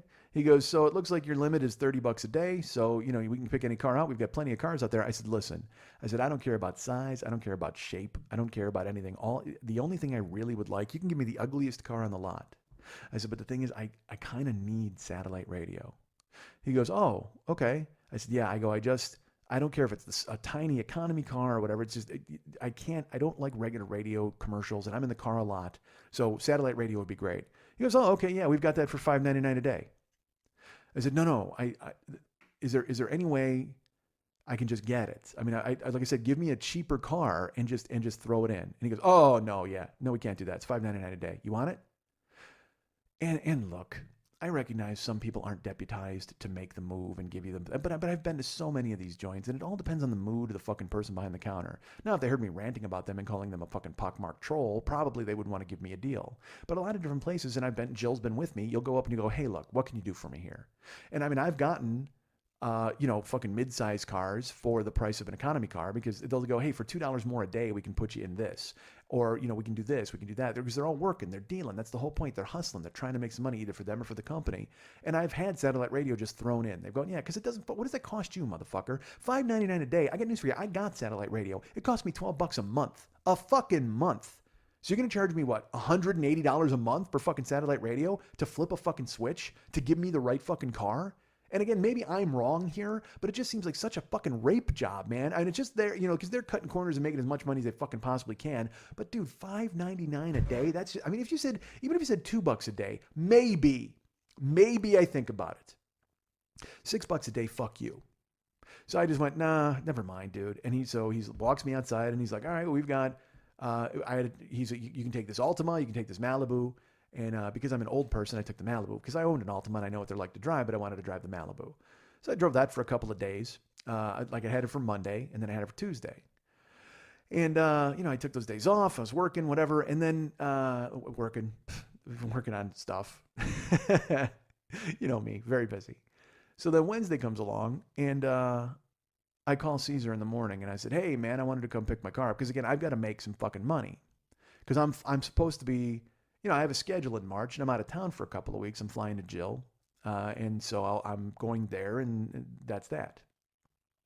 So when I'm there, I'm with her for like 15 days. So I need to work all the days that I'm not there because I want to be there. That's the whole point. I want to be with her and I want to be able to take the time off. But then when I'm home, I got to fucking hustle and make some money. I still got fucking rent to pay. And believe me, Jill doesn't want to hear that. Do you know what? You should move here. You should totally move here because we wouldn't have to pay 2 rents and 2 cable bills and 2 phone bills. I go, yes, you're right. I love you. So I wind up doing the phone call to Caesar. And I'm like, hey, man, is the car done? And he's like, yeah, no, it's not. We're still waiting on some parts. I go, when do you think? And he goes, hopefully by tomorrow night, but maybe Friday morning. Caesar, come on. What, Mike? And I go, yeah, Caesar, you told me Wednesday morning. It's the only reason I brought the fucking car in. He goes, what do you mean? I go, I work in my car. I have to have my car today. You told me Wednesday morning. Otherwise, fuck, I could have waited a week. And I didn't say this to him, but I could have waited a week and then just brought it in when I went to see Jill and left it there to get fucking fixed. And he says, oh, well, I'm real sorry. I thought for sure they'd have the parts here on Wednesday, but you know how it is. If you're getting the parts, again, there's a brood in Zaire trying to fucking manufacture, whatever the fuck. And I said, okay. I go, so what do you think? He goes, well, hopefully by Thursday night, but definitely by Friday morning. Fuck. So now I'm out. I can't work fucking Wednesday and I don't work Thursday. And I told Jill, I go, she's like, you really should have just brought it in when you came here. I go, I know, baby. I know. And I just feel, and again, it's not my mistake. It's theirs and it's also my mistake for trusting them. But then I feel inadequate. I feel like I'm not a man because I made the wrong decision and I cost myself 2 days of pay, and I feel like a dope. I know that's silly, but that's just how I get. I get in my own head and I punish myself for it. So Thursday, like I said, comes along and nothing happens. And finally, at like 5 o'clock that night, I think it was 5:15, they called me. And Caesar said, "Hey man, we got the parts and your car is ready for pickup." Well, unfortunately, I was in the middle. I had to make a phone call. I had 3 phone calls to make that hour. So I'm like, all right, I got to get there by 6. That's 15 minutes, but I got to drop the car off. It's 3 doors down, but I'll go there first and get the car and make sure they don't close. So I didn't get to leave my house until 5:48. So I called over and I said, "Hey, I'm just making sure Caesar doesn't leave. I need to pick up my car tonight because again, I had to get at least a night of work in on Thursday. Why not? Make some money." So the woman says, "Yeah, Caesar says that he'll be here until you get here." I said, "Great, I'll be there probably like 5 after or whatever, maybe even right out at 6. So I pull in, I get there at 6 o'clock. I hustle across, I get all the lights, and I get there and I pull in, and Caesar's there, and I go, "Hey, how are you?" And he goes, "Good, we're going to pull your car around." I go, "Great, I have to return this rental car to Enterprise." He goes, "Oh, you better get over there because they close at 6. I go, "Well, I mean, I'm just a couple of..." He goes, "Yeah, but they close at 6. Go." So I back out, and Caesar sees me drive off. I drive 3 doors down. I pull up, and 6:03 on the Malibu clock. 6:03. The Enterprise is completely shut down. I'm talking like the office is closed, it's dark, and the lot is closed with the gate. And I pull up and I'm like, what the fuck? Who the fuck vacates the premises by 6:03? If you close at 6, and look, I know nobody wants to be there. I already met them. They're playing Candy Crush during business hours. But what the fuck? Don't you have paperwork to do? Don't you have a fucking floor to sweep or anything? Check the locks? I mean, I don't know. I guess, are you getting ready at 5:58 and then you're just fucking gone? And look, I don't want to be at work any longer than I fucking have to be, but it just seemed odd that they're gone at 6:03 and the place is dark. So I pull up and it turns out the lot is not locked, but the gate is closed. So I go to slide the gate open and there's a lot guy. And I should tell you, what does he know? What does he know? I can tell you, he doesn't know anything about Enterprise, and he doesn't know English. I can tell you that. He knows that I can't come in. That's the only thing he knows. The only thing he did know for sure was, no, no, no, no, no. I said, well, I just want to drop the car off. I'll leave it in the lot, and I'll call them in the morning and tell them I dropped it off. No, no, no, no, no. And I got to be honest, I was doing that as a last fucking ditch effort because I don't want to leave the car there. Because again, as you know, if you remember, if you buy fucking year 1 or 2 or whatever the fuck it was, I've had a rental car stolen when I rented it and they tried to charge me for it. So I want to keep eyes on this fucking vehicle at all times. I want to make sure that it's not somewhere it's not supposed to be. But if I put it in the lot and they lock the gate, I figured that's safe enough unless fucking Pedro decides to take it for a fucking ride. I have no clue. Because what I would have done, I would have dropped it off and I would have kept the keys and come in the morning with the goddamn keys. I just didn't want the car. Because what am I going to do now? Drive the car over there and park it here and take my car? I can't fucking do it. I'm not 2 people at once, people. So I take the Malibu and I drive over back to Caesar and I'm parked on the street and my car's out there. And I'm trying to figure out what the fuck to do. I'm talking to Jill. I call Enterprise Corporate headquarters and they're closed. Fucking their customer service line is closed. 6 o'clock California time. Are you fucking kidding me? Why are you closed? So I can't believe it. And my phone rings. It's Caesar. And he goes, "Mike, yeah, I got to close up here. I'm going to go home. Are you going to take your car?" And I feel awful because I've left this guy sitting there for half an hour. I said, "Caesar, I'm real sorry." I go, I still have the rental car. They were closed. It was 6:03. They were closed. He goes, "Oh, really?" And I go, "Yeah, I don't know what to do here." I go, "I've got this vehicle." I go, "I'm thinking about just parking it on the street and coming back at 7 in the morning or something." And he goes, "Well, why don't you just give it to me?" I said, "Well, Caesar, I don't know." And he goes, No. He goes, "I'll park it in our yard." He goes, we do we're business with them all the time. He goes, "Everybody who works with us and drops the car off essentially gets a rental car from them. So we do business with them every single day." I said, "So what do you mean?" He goes, "So I'll just take it over in the morning." He goes, "We'll park it here in the back in our yard, in our shop, and then I'll drive it over there at 8 in the morning." I went, "Dude, you are a fucking lifesaver. Are you serious?" He goes, "Yeah, we do it all the time." I go, "Oh, I didn't even think about that. Fuck, perfect." So I get out, I go in, I get my keys, I take my car, I give him the keys to the Malibu, and I bail. And it was perfect. So I worked Thursday night. And there's a new bumper, by the way, I should say. And not only this, this job, I don't want to plug these guys because fuck, I don't know, who knows. But not only did they fucking fix my car and fix the bumper, they fucking vacuumed the car and washed it. Like they did a whole fucking trick out job on it. It was great, man. I didn't think I never even expected that. I just thought they're going to fix the fucking bumper. But instead they washed the whole fucking car. They vacuumed it out because it was due for a wash anyway. I washed the car, that's another thing. I wash the car every once a week for the fucking Uber and Lyft people because I want a car that smells like lemon, not ass. And also smokers get in my car and people have vomited. That's all fucking terrible. So I get the car washed and cleaned as much as I possibly fucking can. So it's more expense. We're paying for batteries, we're paying for struts. Look at our car. Look what it's bleeding us, man. We pay for washes, we pay for gas. I got to gas up 5 times a week. That's fucking $150. Dude, look at the money we're pouring into the goddamn Chrysler 200. So I should tell you, when I signed the fucking bill, the estimate he gave me for our car was $900. He said it'll be $900 to fix that bumper. When I picked it up, it was fucking $1,280. So I don't know if they threw in a $280 wash or whatever the fuck it was, but it bumped it way the fuck up. But it doesn't matter. It's not on me. They're going to go chase down the fucking idiot who cut in front of me. Good for him. Take that. Suck on that, pal. So I leave. I work Thursday night. And then I get up in the morning on Friday. I go to the gym and I call over to Enterprise. And I go, hey, I had a Malibu that I rented from you guys. And, they're going to bring it over from the body shop. And he goes, yeah, it's not here. It's fucking 11:30 in the morning. He said he's going to bring it over at 8. I go, excuse me? He goes, yeah, we don't have that car. We don't have any record of it. I go, it's over at the body shop. And he goes, well, I don't, until you return it. I went, all right, fine. I hung up the fucking phone and I called over to Caesar. And they go, Caesar's not here. He's at lunch. And I go, listen, is there a Chevy Malibu somewhere on your fucking premises? Because it's got to get returned, man. I mean, that's my name. And now I picture Caesar just being the fucking valet dudes from Ferris Bueller just out cruising around in my Malibu and throwing shit out the goddamn window, running up the fucking odometer. I mean, what the... But again, I panic. So they're like, no, Caesar will be back. And then, talk. And I'm like, fuck. So I take a shower. I tell Jill, I can't believe this fucking car's not back there yet. I get ready to go out because I'm driving all day Friday. I got to make money. And once I get showered, I get dressed. I FaceTime with Jill a little bit. And then I call over and I call the Enterprise and they go, and I get some dude. And this is so funny. The first guy was like, no, we don't have it. Again, just that weird attitude. Like, no, what are you talking about? We know Chevy Malibu. Never heard of it. And so I called the second guy. And I said, hey, I'm calling. My name's Mike Schmidt. I rented a Chevy Malibu, and it's got to be there. It was at the body shop. It was supposed to be returned this morning. I returned it last night. You guys were closed. And he goes, yeah, it's here.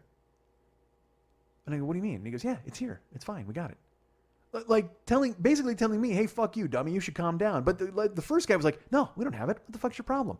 And the second guy's like, yeah, we got it. Whatever. Why don't you stop hassling us? We're trying to play Candy Crush on our phones, you fuck. And I'm like, man, what a shitty attitude from all of those guys. I knew it right when I rented it. I knew it. And now the returning, the calling, what a fucking death trap. I mean, it's just this vortex of people who hate their work and hate where they've wound up. It's just this weird, everybody hates that Enterprise rent-a-car. That's why they're leaving at 6:03. Now it makes complete sense. None of them want to be there. And look, nobody aspired to work the counter at Enterprise rent-a-car, but you take a little pride in your job when you're fucking there, right? Don't you? I would. I mean, I don't like being Uber Jones or fucking Lyft Wilson, but I fucking get out there and I do it and I'm smiling and I'm happy because I can't stand getting bad ratings and I try to do the best that I possibly can because you know what? That's my fucking circumstance. What, am I going to be miserable? Am I going to be that asshole who delivered papers to my 7-Eleven when I worked there? And he was just like, fuck, I don't want that. I don't want to be that fucking guy. You got to fucking embrace what you're doing and at least own it. At least be happy. You can't be miserable. You can be miserable on the inside. You can be miserable when you're home and you can just cram chocolate bars and fucking whatever the fuck else into your mouth to try to fucking ease the pain and shove it down. But when you're out there doing it, you do it. When you're trying to make a living, there ain't no such thing as pride, says Richard Marx and me. So I get out there Friday, and I finally, because again, a peace of mind, the Malibu's back. I got my car, our car. I'm out driving, and like I said, man, it's just I keep waiting, because I gotta get the oil changed again in 2 more weeks. We got new brakes. We got a new war wagon, folks. We got a new bumper. It's clean. The car is fucking washed. We got new battery. We got new everything. So we get out there and we Uber on Friday, and I started driving at like 1 in the afternoon, and I drive usually Friday and Saturday, man. I drive till 4 in the morning, sometimes 5, sometimes 7 a.m. if it's busy. I mean, I'll take people anywhere. I don't give a fuck. So I'm driving on Friday, and I wound up getting some decent fucking fares and driving, and you don't care. I know you guys are so tired of me talking about being in the fucking car and driving. I get it. I mean, this is the total truth. I was on the 210 freeway and I saw a 4-car accident happen directly in front of me. I saw a guy fucking lose control in the rain and spin out, hit 2 cars, hit the median, hit another car, and then pull over to the side. And I hit my brakes and I watched it all unfold 100 feet in front of me. Yeah, easily 50 yards in front of me. I saw it all take place. And I never even told you about it. Because I was so jaded by being in the car and seeing shit happen all the fucking time. I'm like, I can't even, these people don't want to hear about that. Nobody wants to hear about the 4-car accident where a guy spun out like in a fucking Starsky and Hutch episode. Nobody wants to hear that bullshit. That's how jaded I am. So I'm out Friday and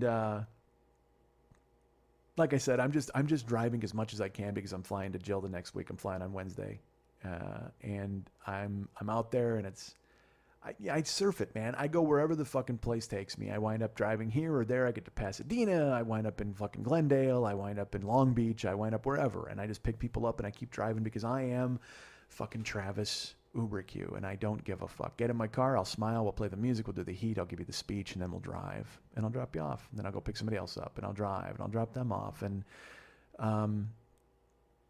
you know, that's just how it works. So I'm driving on it's 1 o'clock in the morning, and I've been out for 12 hours, and I'm like, you know what, man, I'm just gonna turn the apps off. I'm gonna go get something to eat and just fucking drive, and also it was getting to be bar time, so you want to be in Hollywood. You want to be where the bars are for surges. It's fucking strategy, and it's terrible, and I don't even want to fucking tell you about it.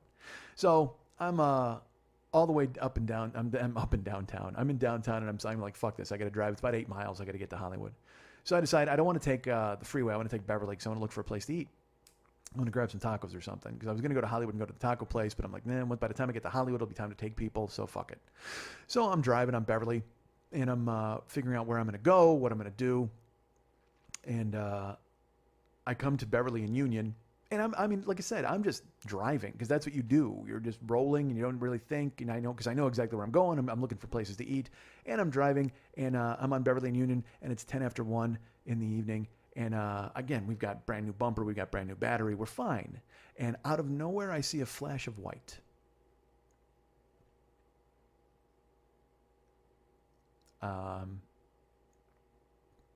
I'm going 40 miles an hour on Beverly Boulevard. Easy, 35, 40. And out of nowhere, a car shows up in front of me. Just, I don't even know. I don't know where it came from. I don't know why. Because I'm in my lane. It's a 2-lane road, and I'm in the left lane. And from the right, a car comes. And again, I don't see it. All I see is white, and then I hear the noise.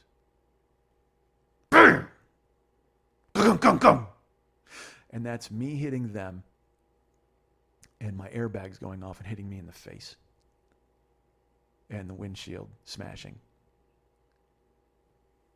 And then I get to hit the brakes and come to a stop. And I'm sitting there, and I will tell you this. I've been in enough of these now. You first immediately go, am I okay? You take stock of how you feel and what's happening. In the moment, you know what's just happened, but you're still trying to figure out where you are, if you're okay, and are you in any more danger? Because I don't know where the fuck I am at this point. And that smell. That horrible smell from the airbags. It's this burning, noxious smell. And I'm sitting there, and my water is all over the ground. Guys, I had a water bottle that I keep open, and it's all over the dashboard and on the ground. Instead, the windshield's shattered. Bags are out. Smoke. And my foot is still jamming the brake to the floor. I put the car in park, and people are knocking on my window, and they're like, "Are you okay? Are you okay? Are you okay? Are you okay?" And it's so funny. The car is off, but I went to roll the window down with the button, and it wouldn't go, and I couldn't figure out why. And then it's because the car is off. It's just that thing where you're foggy. I wasn't hurt. I didn't think I was debilitated, but I just wasn't right because I just got fucking blasted. So I opened the door. There's 2 guys there, and one guy, he's just looking at me, and he goes, "Are you okay? Are you okay?" And I go, "Did you see it?" Because that's I'm alive, man. I got my phone, and I go, and my first instincts are my car and me, and what the fuck am I going to do? Like, what the fuck am I going to do now? Our car. So I look at this guy, and he goes, "Are you okay? Are you okay? Are you okay?" And I go, "Did you see it?" I go, did somebody turn in front of me? He must have turned right in front of me. Where did he come from? And a guy comes up on a bike, and he goes, "Oh, man." He goes, "It was terrible. Are you okay? Are you okay?" He goes, "You got to get out of there." I go, "What?" And I go, "Is there a fire or something?" He goes, "No, just get out. Just get out. You need to get out." And there's another dude there who looks, He's kind of zombified, and he's just like, "Are you okay? Are you okay? Oh my gosh, are you okay?" I said, "I think I'm okay. I don't know. I think so." And now I'm fine. It's so funny. It's just there's that haze, that immediate haze. But now I get out of the car and I'm pissed. And all I got is, I'm sore across my chest from the seatbelt. I got whiplash because my neck is all fucked up in my jaw because you clench your jaw right when you get an accident. And it's the same shit that happens every accident to me. Jaw, neck, and fucking chest from the belt and waist. So I get out and I go, what the fuck happened? And I look and there's a Jeep next to me. And he's in the right lane. And by the way, I'm almost in the intersection because I was coming to the light when and then I wound up in this accident. And then when I hit the brakes, I stopped, luckily, before I'm fully in the intersection, but I'm still there. So there's like 3 dudes and they all witnessed it. They come running over and they're like, "Are you okay? Oh my God." And we saw it and we heard it. We knew it was going to happen. And the one guy's like, "I'm so sorry. I'm sorry." And I look at him, I go, "Did you see it?" And he goes, I'm the other driver. I'm so sorry." I go, "What happened?" He goes, I didn't even see you. I didn't even see you." And he walks away. And he's in a fucking fog, man. He's like catatonic. He's like, "I've never been in an accident. I've never been in an accident. I'm so sorry." And he walks away. He's a young kid. He's like 27. The guy in the bike looks at me and he goes, "Oh man." He goes, "It's bad." I go, "What?" And he goes, I go, is he in the intersection?" And he goes, "No." He goes, "He was in the right-hand lane. He did a U-turn directly in front of you." And I said, "You're kidding me." And he goes, "No." He goes, "He was driving slow anyway. We could see he was driving slow in the lane, and he was and all of a sudden, he goes, you were coming, and he just pulled right in front of you. It's like he didn't look or anything." And in that instant, I knew immediately what had happened. And in my brain, I went, I guarantee you, this guy's a fucking Uber driver. Because I think I've mentioned on here, the worst drivers in the world, the worst thing for driving, period, is Uber and Lyft. Because people are put under this fucking pressure to get people to go. I mean, as it is now, Uber, when a trip is ending, they'll tell you about another trip. Like you haven't even dropped the other person off and you have to push a button in 10 seconds to confirm that you'll take that person or you miss the fare. They have Uber Pool where they tell you to pick this person up while you're picking up that person before you drop this person off. And you got to push these buttons and look at your fucking phone while you're driving. Lyft line, you got to pick up a bunch of people, you got to confirm. And Lyft, I will tell you this, Lyft line, just if you're taking, this is a brilliant thing for Lyft. If you're taking people, they don't ask you to confirm. They line up people for you, and then as you drop people off, you pick people up. It's perfect. But Uber expects you to pick people up and stop and go backwards, and it's just fucking dangerous. And I told you, even before I was driving for Uber and Lyft, when I was driving for the fucking delivery joint, I would be driving on Abbot Kinney in Venice, and there'd be guys going like 5 miles an hour. And you're like, what are you doing? What are you doing? And then they just swoop over to the curb because they were looking for an address, because they're looking at their phone, they're looking for the address, and they're just trying to get the fuck. And it's Uber and Lyft drivers. They're fucking dangerous, man. I know, I am one. So I know I've made that move where I've turned in traffic to go across, but I've made sure nobody was in the fucking lane, any lane, coming back or forth. If you got to sit there an extra minute, you got to sit there an extra fucking minute. Because it's funny, when Uber tells you to go pick somebody up, they'll tell you to go up and over and back and over. Like they put you in a square. Google Maps puts you in a square because they can't say make a U-turn in the middle of traffic. Well, everybody does that shortcut, and I've done it, and I know it. So right away, when they tell me that, I know this motherfucker's an Uber driver. And at this point, I'm talking to them, I'm talking to him. I haven't even really looked at our car. I turn around, and I mean, fuck. I've been in enough of these, so I don't know. This happens at 10 after 1 in the morning. I turn around, and just from the position of the car, as you can see, he turned directly in front of me from the right. He tried to make a U-turn from the right-hand lane. So I hit him head on. I smashed into his front his driver's side wheel and quarter panel, the hood. I mean, it's destroyed, man. It's fucking destroyed. His wheel is crushed and broken off the fucking axle. And I hit him with, here's my favorite part. I hit him with the front right of the car. You remember the $1,200 bumper we had put on Thursday night? It's gone. Gone. I come around to the front of our car. Like I said, the windshield is smashed from the airbags. I go to the front, and the entire front right side of the car is missing. The bumper's torn in half. The headlight's gone. The quarter panel's gone. The door is bent on the frame. And there's just guts hanging out. And there's water and whatever the fuck else, fluid, all over the ground. And everything is just, wires are hanging. And then you get to the back of the car, and the back rear quarter panel and the back rear door are smashed in a little bit, because when I hit him, he then pivoted and hit me on the side. That was the bam bam I heard. I hit him in the front, and then his car bam hit me on the side. So our cars are just splayed alongside one another. I'm about 30 feet past his. No, not even. And we call the cops. They call an ambulance. He's just fucking out of it. I mean, I don't know if he has a concussion or what, but I hear him call, and I hear him, he says he's an Uber driver. He tells his insurance people, and I'm like, fuck. I don't even, his name's Paul. And he hangs up with his insurance company, and I'm calling mine. So my insurance company, as I've said, as you know, remember I cut mine to the bone, and then my car got totaled, and I had to leave Geico, and I had to go to another company, and then they almost dropped me, and then they kept me. Well, I don't want to have any accidents. I don't want to deal with insurance companies. I don't want to sit here and bitch to you guys about how bad insurance companies are. You know that. You know how bad they are. But at least Geico would answer the fucking phone. I call this company in the middle of the night, and I get some woman. I have to jump through 5 hoops. I have to push these buttons, and I get this woman on the phone, and she says, well, what's going on? I said, I have a claim. I'm in an accident. And she said, okay, well, what's your car look like? I go, well, it's in bad shape. I'm going to need a tow truck. She goes, okay, well, we have some questions first. I go, okay, well, I'm telling you, seriously, I'm going to need a tow truck. And she goes, well, I have to get you to answer these questions first. And I said, listen, I have roadside assistance on my policy. She goes, well, I don't know that. I said, well, look it up. She goes, well, here's the thing. It's the night crew, so I can't look up your policy until I answer some questions. And I go, no, you listen to me.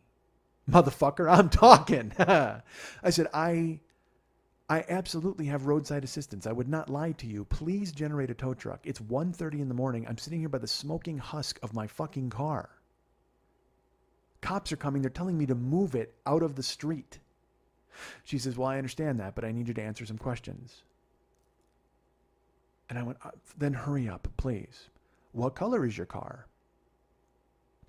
And I go, are you serious? She goes, yes. And I go, don't you have my information? She goes, well, it's just standard. I have to ask some questions. She asks me the color, make, and model of my car, the license plate number. She asks my policy number, my registration, the VIN number. I'm like, dude, what the fuck? Look, you don't have this in a computer? You don't have this under my name? Geico had all that shit. And the first thing Geico said when you told them you had an accident, they're like, hey, man, I'm really sorry. Are you okay? This fucking woman didn't ask me a goddamn thing. So she's asking me this stuff, and I go, the cops are here, and then the cops are asking me questions while I'm trying to talk to her, and she goes, sir, would you like me to just let you go so you can go ahead and talk to the police? I go, well, no, I got to generate this claim. She goes, well, it's okay. Call me right back. I go, well, do you have an extension I can get? And she goes, no, the odds are, though, when you call, you'll probably get me. The odds! You want to tell me about the odds? What are the odds on me getting a $1,200 bumper put on my fucking car and then a day later getting it smashed to fucking pieces by a cocksucker doing a U-turn from the right-hand lane? What are the odds of that happening? Pretty fucking good. So I said, fine. I hung up. I fucking hung up. I wasn't going to deal with it. I couldn't. So Paul's walking around with literally he has his hands on his head the whole time. Just like, oh my God. He can't believe it. His car's destroyed. I mean, like I told you, the axle's fucking broken in the front. In my car, you can just see it's the cop comes and he's like, hey, you got a tow truck coming? I go, I'm trying. And he's like, well, you really got to do that because otherwise, he goes, I can call a city tow truck and then they'll put it in the city pound and then you're going to have to have your insurance company get it from there. I go, I understand that. I'm trying. He goes, all right, we got to keep going. He goes, we're going to stay here for a while. He goes, we call them back. And I go, what do you need from me so I can talk to them unencumbered? He's like, well, we got this, we got that. Give me your license. And they took the licenses, they took the registration and the insurance. They filled out these slips. They gave one to Paul and they gave one to me with each of our informations. And he goes, all right, make your call. He goes, do your thing because, we can't have this in the middle of the road. I said, I understand that. So I call back the insurance company. And again, voicemail, again, push these buttons, again, for English press. What the fuck? So I finally get somebody on the phone. And guess what? Hey, you know what the odds were that I would get the same person? Very bad. 100 to fucking 1 because I didn't get her. So I said, I need to open a claim that's already open. And she goes, what's your name? I said, Mike Schmidt. She goes, I don't see any claim for that. I said, I just called and I talked for like 10 minutes with somebody. She goes, oh, well, that's not long enough to establish a claim. And I go, she took all my information. She wanted to know the color of my car. She wanted to know the year, the make, the VIN number, all that stuff. She goes, well, I understand that, but maybe she had to close it because she couldn't talk to you. And I go, see, that's terrible because I told her I could finish the claim with her and she told me to go talk to the police. She goes, well, regardless, let's just get your claim open. Again, no sorry, no thank you, no are you okay? And I'm not looking for a fucking wet nurse, but I'd like some goddamn sympathy from the fact that my brain just got fucking scrambled and all you're going to do is ask me fucking questions? Seriously? That's like asking me to box 15 rounds and then put me on a fucking quiz show. Get the fuck out of here. I just banged my head into the goddamn airbags. So I kept saying that to them whenever they would ask me something. She'd go, what's your VIN number? I go, look, I'm standing here and my car is useless. The airbags have been deployed. The windshield is smashed. I don't have the VIN number. Well, I guess we'll get that later. Yes, I guess you will. Well, what's your license plate number? I told her. What's the color of your car? Blue, fucking blue, motherfucker. You know what? That's the one thing I can't identify, even with my double vision and my fucking hurt neck. Blue. So I said, can you just get a tow truck out here? She goes, I can't until we finish these questions. I go, I'm telling you, the police are going to take my car. I don't want them because then it just inconveniences you because then you're going to have to go get it from them and take it to your place. Just get a fucking tow truck out here. She goes, all right, there's just a few more questions. And I go, okay. She goes, and what's the name of the driver you were in the incident with? And I said, Paul, and I gave his last name. And she goes, and what was he driving? He's driving a Jeep fucking Renegade. I don't know, a Jeep something. And she goes, okay, well, it should be on the sheet the police gave you. And I read it to her. And she goes, and what color is Paul's car? I go, you have to be kidding me. And look, maybe this is me. Maybe this is procedure and this is the way it's supposed to go. But she won't order me a tow truck until she finds out what color the guy whose car I fucking hit was? You're shitting me, right? So I said, it's white. White. His car's white. It's destroyed. It's an ashtray at this fucking point. It's just sitting here. It's a hump. My car is useless and we are blocking traffic. Can you send a tow truck, please? Meanwhile, Paul is done. He has a different insurance company and they've already sent out roadside assistance and they've asked he's okay and if he needs an ambulance. They've taken care of Paul. My company's still making me jump through hoops. Well, what's Paul's favorite food? What does Paul enjoy to do on the holidays? Is Paul Jewish? What the fuck are you asking me these questions for? Tow my car, motherfucker. It's 1:30. Now it's fucking 1:45 in the morning. It's 2 in the morning. It's 2:15 in the morning. I'm there an hour. I'm talking to them. They're asking me these questions. They're like, where did I buy my policy? When did I buy it? What, have I ever been in an accident before? I mean, dude, all these fucking bizarre. I'm like, why? Tow my fucking car. So she's still talking and I'm on the phone with her and the cop comes over to me and he goes, look, we got to take this car. We got to move it. I go, and I look at her, I got her on the phone, and I go, hey, can I ask you to hold for just 1 second? She says, sure. I put it on mute, and I look at her, and I go, she's a cunt. Just go ahead and call your tow truck. He goes, seriously? And he just starts laughing. I go, they were asking me what color his car is. I go, they won't send a tow truck. I don't know what the fuck to do here. I go, so if you need me out of the way, I go, I'll tell you what. My car, I don't think it's disabled. He goes, oh, no, your car's ruined. He goes, it's finished, both these cars. I go, I get that. I go, but I can maybe get it out of the road for you. He goes, will it run? I go, I have no idea. We can try it. He goes, all right, go ahead. So I go over to my car and I start it. And I start our car and it goes, and it kicks in. But then I put it in drive and it just goes, this fucking, it sounds like I drove a weed whacker, a Chrysler 200 weed whacker limited. I fucked my throat up making that noise. And, but it went, it drove, because I only needed to drive it fucking 15 feet. So, even though it was making that, I wasn't sure if I'd hit that guy and run over Skrillex, but that's what it sounded like. And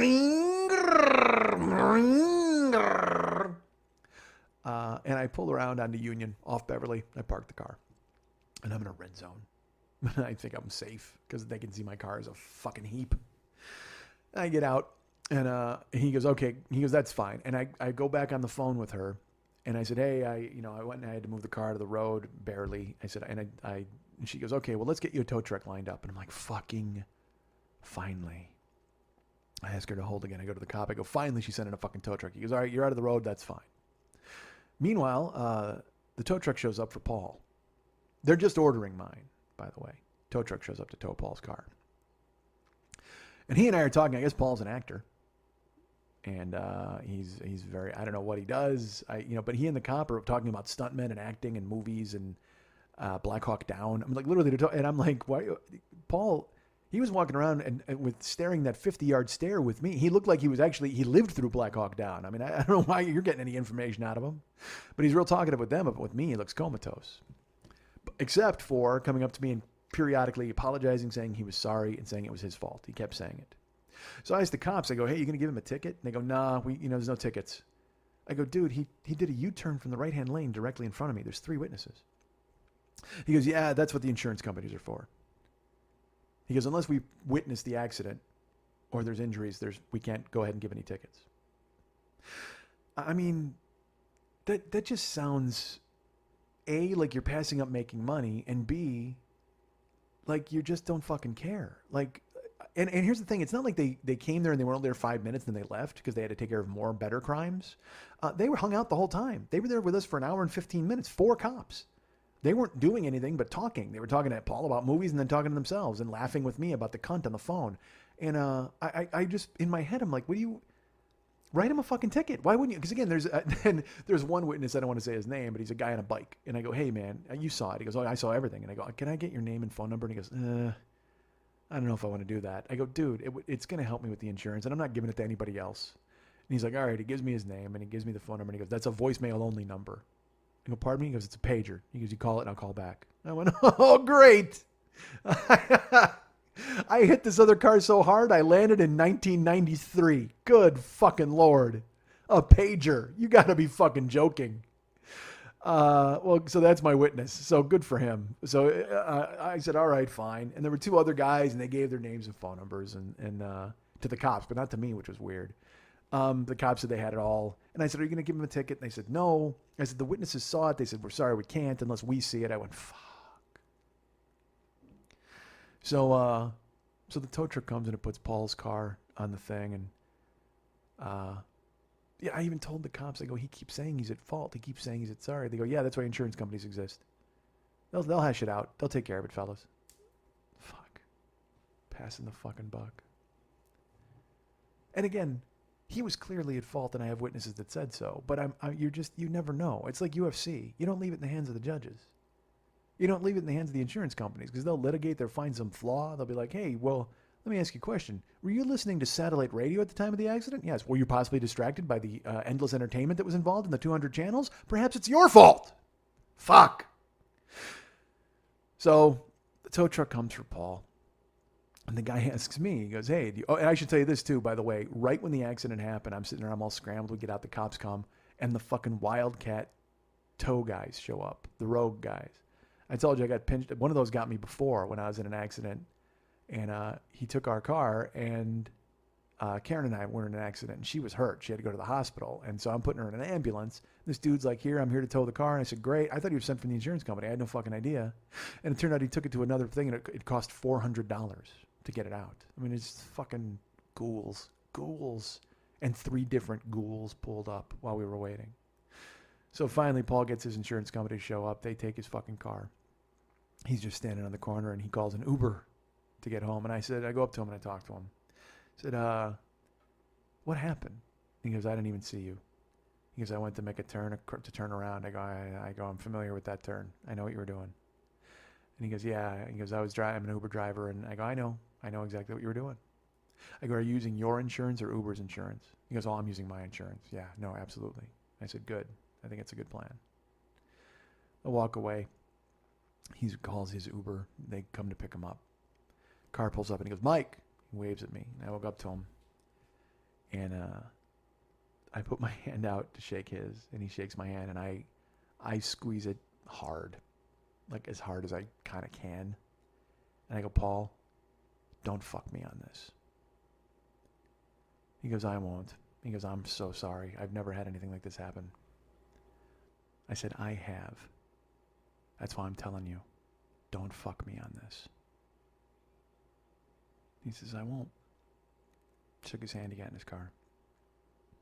And I went and sat in my car, waiting for the tow truck that I was told would be there in 15 minutes. 15 minutes becomes 30. Talking to Jill on the phone, FaceTiming her at her work. 30 becomes 45. I finally say, look, honey, I got to call these guys. So I call them, and I I call my insurance company and I get their roadside assistance plan. And I said, hey, I've been waiting for a car, or a tow truck, I should say. I'm in an accident. I have a claim number. She goes, well, that doesn't help us. We don't share claim numbers. I said, great. Here's my name. She goes, I don't have any ticket opened under that name. So I don't have a tow truck on its way out to you. I said, I was told 45 minutes ago that it would be here in 15 minutes. She said, are you sure it was through us? I said, you're my insurance company. She said, hold on. I'll go ahead and do some research. Puts me on hold. Takes her about 6 minutes. She comes back and says, I'm really sorry, but I've gone ahead and found out that you're not on our schedule. It's been sent to a different company. I said, why? She goes, because the person who set up your claim sent it to Road America. I said, why would they do that? You're my insurance company. She goes, I know. I wish I could explain it. I don't know why. I said, okay. So what does that mean to me? She goes, I have a phone number for Road America. I said, great. Go ahead and shoot that to me. She gives it to me. She goes, look, I do apologize. I'm very sorry. I hope you get your tow truck soon. I said, so do I. Like I said, because I'm sitting here in a car with the airbags burst out. Like, that was my thing. Airbags have been deployed. Anytime they ask me a question, what's the VIN number? My airbags are out. I mean, my head is fucking scrambled. I don't know. So I call Road America and I get Lewis. And he said, I'm here to help. And I said, great. I need a tow truck. And I was told you guys were on your way 45 minutes ago. And I was told you'd be here in 15 minutes. He goes, sir, I'm real sorry. Let me double check. What's your name? And I told him, and he said, I'll be back. And he puts me on hold, and he comes back, and he goes, yeah, I've been told that he is in the vicinity. He's probably 6 miles away from you, and he's going to be there within like 10 minutes. I said, all right, Lewis, you're sure? And he goes, yep. I said, great, thanks. And I hung up. And I called Jill back, and we talked a little bit, and then that 10 minutes became 20, and that 20 became 30. And I said, honey, I'm losing my mind here. She goes, honey, relax. It's okay. And I said, I can't.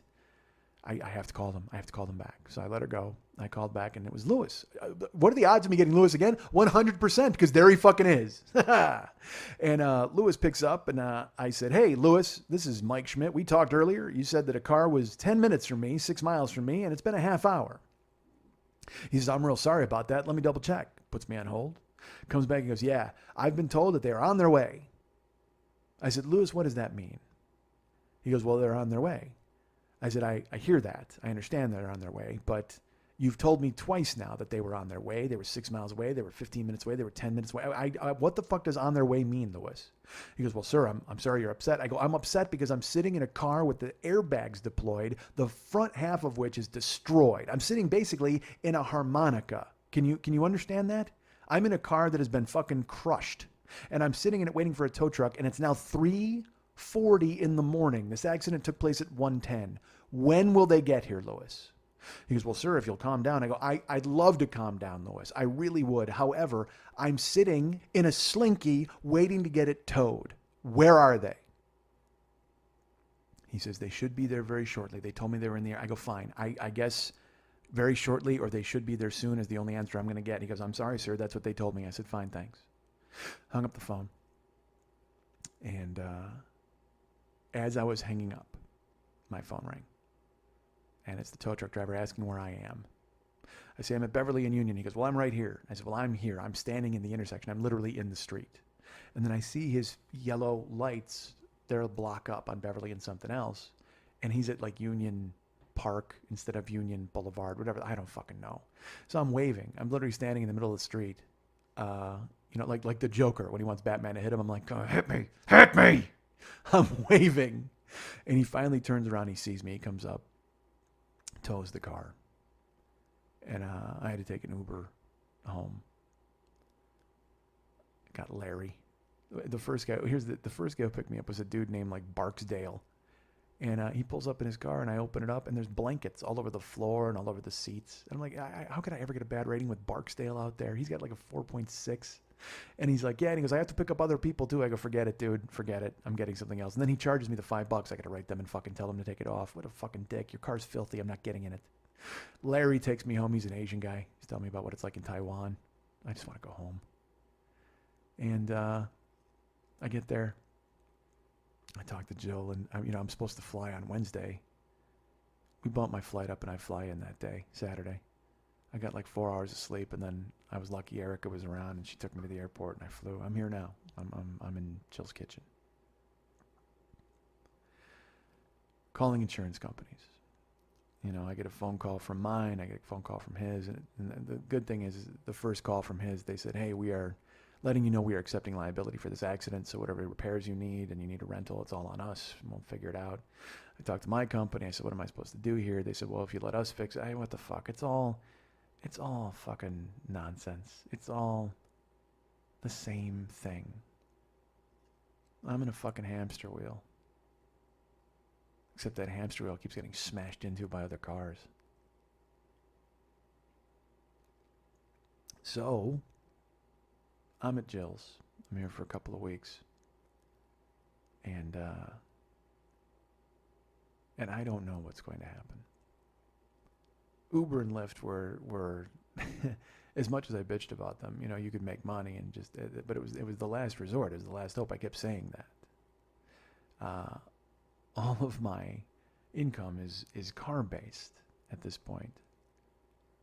And I should tell you this. The definition of irony is I used to say I don't like sauce, but now I work in a sauce based economy. Everything I deliver, and well, remember I told you I was going to go back, but I didn't want to wear the fucking t-shirt. Well, now I was going to wear the fucking t-shirt. I heard back from that company. They won't hire me as a driver because I had an accident in 2014. Literally, that's what they said. They go, we need a no fault on this or we can't hire you. We can't take the risk. The risk. And I'd love to doubt them and I'd love to be upset at them. But I mean, the fact that I'm now a fucking magnet for every goddamn vehicle on the road, I can't argue. I can't. I've been in enough of these accidents to see my car and I'm pretty sure it's totaled. I think our car is finished. And I say our car because you guys helped buy it. You guys stepped up last year. And we had that car 6 months, 7 months, and now it's a crumbled up piece of tinfoil. I'm hoping. She keeps saying, hey, we can repair it. They haven't seen it yet. She keeps saying, well, if you want to pay for the repairs. And I'm like, yes, I want you to pay for the repairs because I don't want to deal with going to buy another car. I mean, dude, the last guy I tried to buy a car from died. I can't fucking throw that jinx out there again. I don't know what the fuck to do. I don't. I keep thinking I'm close. I keep thinking there's going to be a breakthrough. And I don't come to you with sadness, and I don't come to you like with a mopery. I don't. But it's just eventually there's a point where you just got to sit there and go, man, what the fuck, right? I mean, that guy in December hits my car. This guy fucking U-turns in front of me. I'm not at fault for either of these two accidents. I've now been in like 6 accidents in 2 years. And I guess I should be happy that I'm here telling you about it. And I guess I should be happy that some of you are still listening to it when you knew the inevitability of it happening. Because seriously, if this was a movie, I think you would have turned it off by now. How many false endings and false starts and how much false hope can you dish out? So I know a lot of you are listening because you're invested, and a lot of you, you care, everybody cares. And I'm sure there's a lot of you who listen, you hate listen, or you listen because you're like, well, I got to see how this ends. I mean, it's going to be terrible. You're just waiting for the inevitable finish, right? You have to be. Either you're rooting or you're rooting against, but you're listening and you've got to have some sort of vested interest, whether you want it to be good or bad, but you're maybe just tuned in to find out how it turns out. And I, for the first time in a really long time, I don't know where it goes from here. But I can tell you this, wherever it goes from here, I'm pretty sure I won't be driving. You guys can get me at Mike at MikeSchmidtComedy.com. You guys can be my friend at Facebook.com/the40yearoldboy. You can follow me at Twitter.com/the40yearoldboy. Our friend David Hernandez does all of the music, all of the artwork for this show, such as it is. He's amazing. Check out all of his neat stuff. You can go to Facebook.com/DavidMexHernandez and become his friend. Or, if you'd like, you can go to artbydmh.com and order some personal artwork or buy some of his existing artwork. He's got Gycons, he's got Valscapes, and he's also got stuff that he will create for you. He will paint it. If you want a gravy painting, he can make that happen. If you want a broth painting, he can certainly go ahead and pull that out of his ass. You want a mayonnaise painting? Tell him. He'll do it. You got the cash. He's got the brushes. So go ahead and get him at artbydmh.com, ARTBYDMH.com. Ryan Dirks does all of the web stuff for this show. He is available at facebook.com/Ryan Dirks. He's the best and a cool guy, and I appreciate all of his help. Lily Von Stupp is the producer of this show, and my counterpart, I guess. I don't know what you would say. She's the producer. She's the second in command. I don't know. I don't know how you'd put it. But she's not here this week, but she is available. If you go to facebook.com/Lily Von Stupp, you can look at her page. You can't be a friend. She's all full up, but you can check it out and say, wow, I sure wish I was one of her friends. And look to see if the counter goes down and get in there quickly. Maybe she'll go ahead and approve you. You can get her at several different Twitter accounts. That's twitter.com/Lily Von Stupp, twitter.com/MNTs, twitter.com/HollywoodBQFest, and twitter.com/Boobdini. But if you'd like to write her a personal note and find out if she's interested in possibly picking me up at the airport when I come home, because I got news for you, I'm going to need a ride. She can get me at Lily at burlesque411.com. Actually, you can get her at Lily at burlesque411.com. That's Lily, Lili, at burlesque411.com.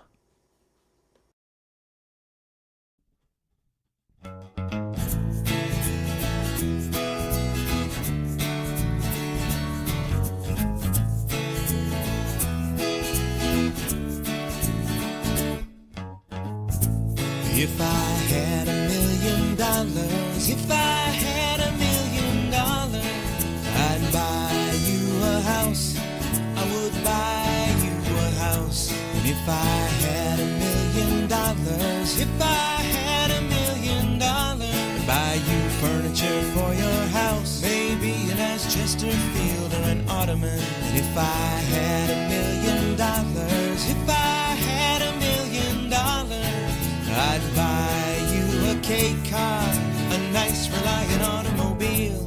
If I had $1 million, I'd buy your love.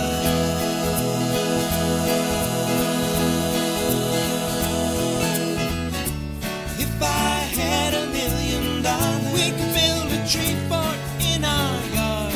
If I had $1 million, you could help, it really wouldn't be that hard. If I had $1 million, we could put a little tiny refrigerator up there and go up and eat ice cream and sandwiches and cake. And when we were finished, we could go swimming. We wouldn't even have to wait 20 minutes. If I had $1 million, if I had $1 million, I'd buy you a fur coat, but not a real fur coat, that's cool. If I had $1 million, if I had $1 million, I'd buy you an exotic pet, like a llama or an emu. If I had $1 million, if I had $1 million, I'd buy you John Merrick's remains, ooh, all them crazy elephant bones. If I had $1 million, I'd buy your love.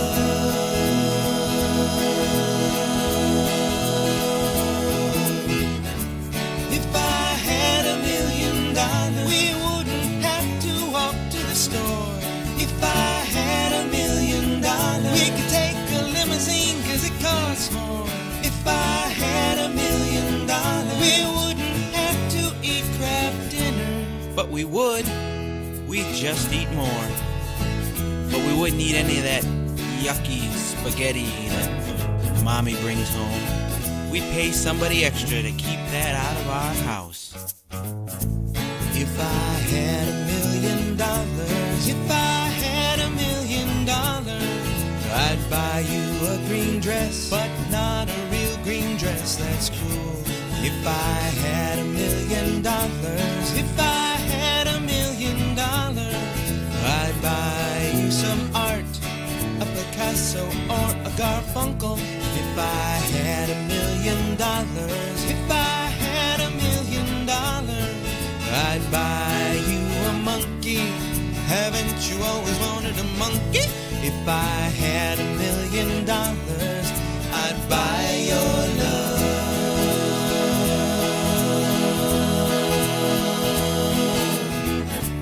If I had $1 million, if I had $1 million, if I had $1 million.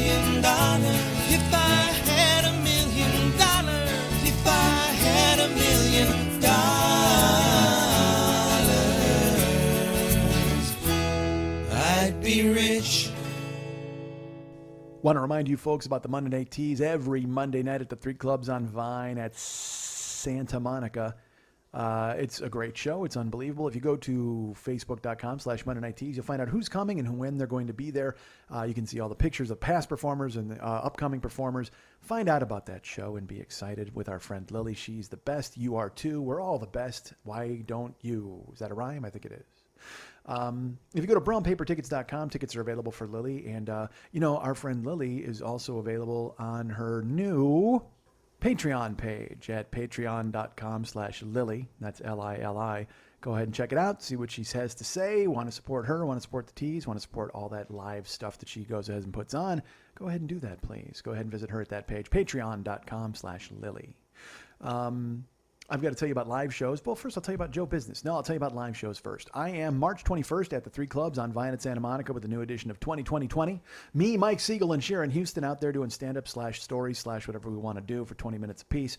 2020 is available now. Tickets are available at Gold Star for $5. I think they're available at Brown Paper Tickets for $10. But if you go to Gold Star, there's a link. It'll be on my Facebook page. I'll tweet it out as well.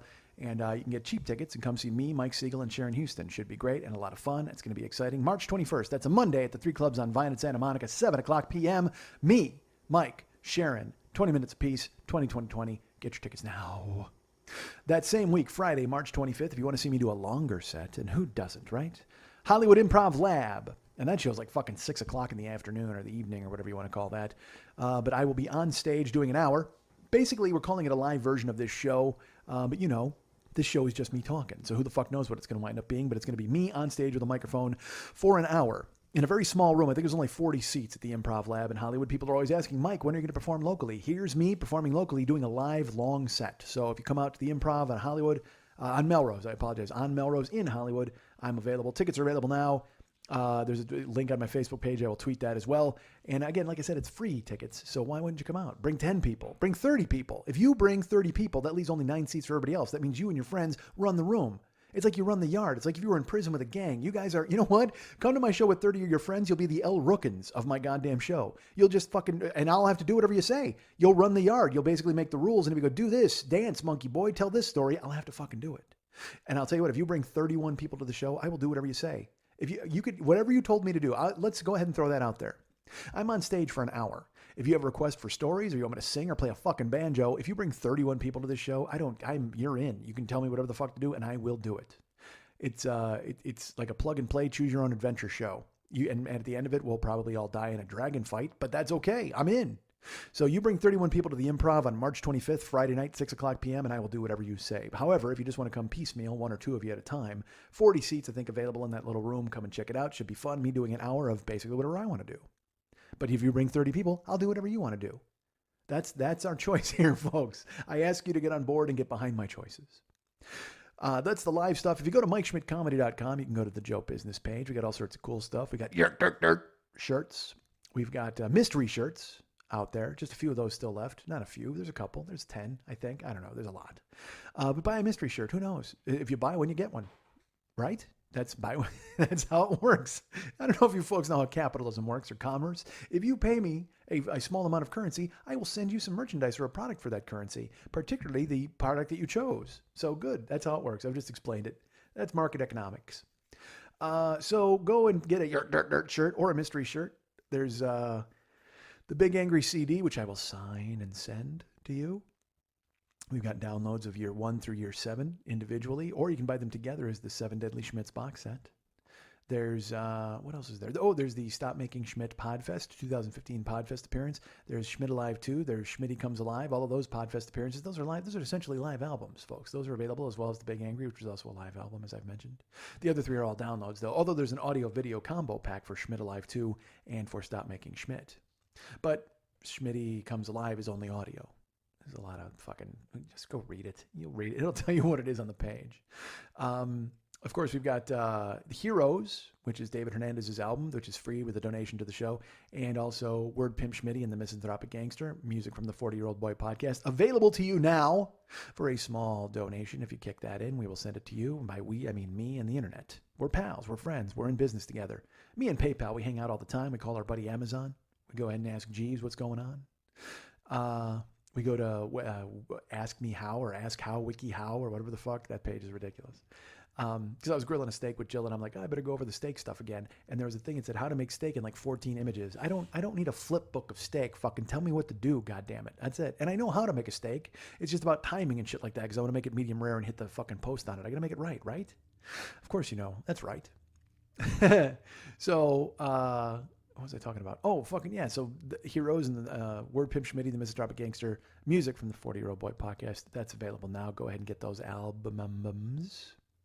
And and the Amazon link is available on that page, and donations too. If you want to just donate to the show, you don't want to buy anything, that's pretty cool. You can be a monthly donor, which is really neat, and some people still do that. Thank you.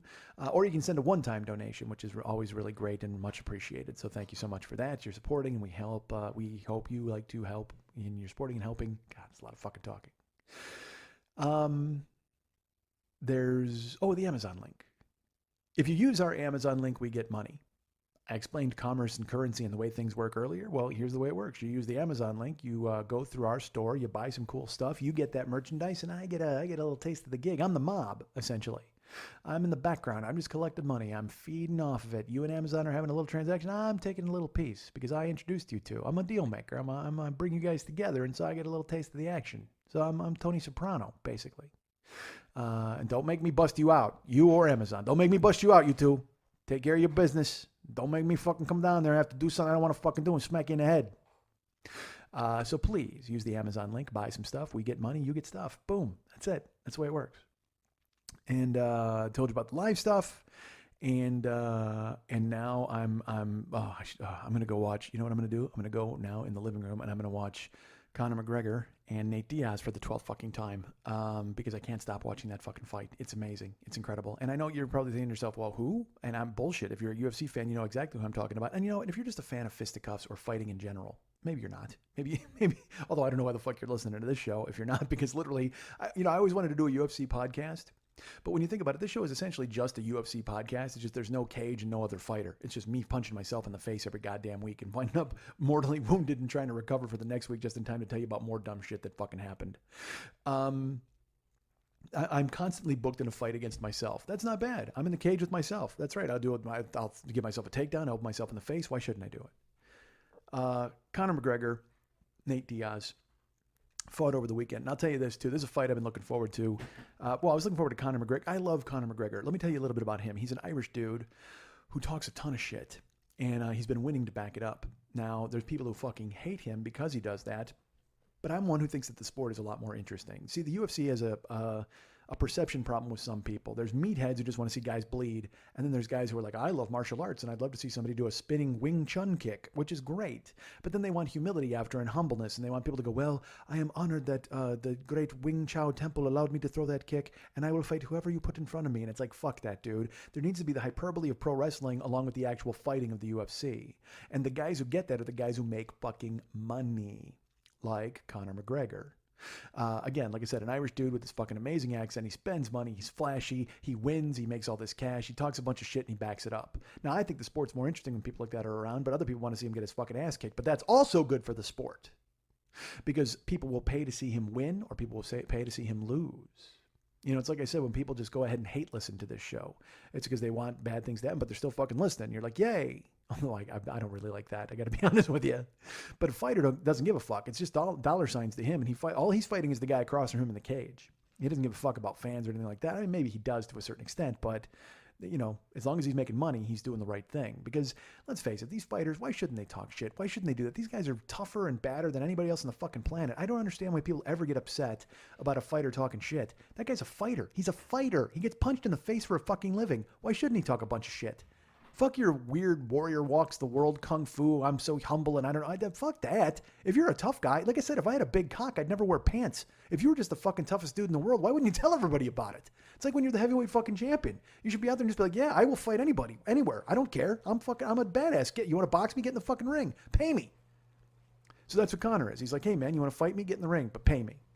So, Conor McGregor was supposed to fight Rafael Dos Anjos. He's the featherweight champion, but he was moving up to lightweight to fight for the lightweight belt because the UFC sees money. But then Dos Anjos gets hurt. So then they ask a guy. They're trying to find a guy for him to fight. Now look, I would root for Conor McGregor in basically any fight he has. Because again, it's more interesting to me when a guy is beating ass, and you need an unbeatable champion for people to root against. It's like in the NBA this year.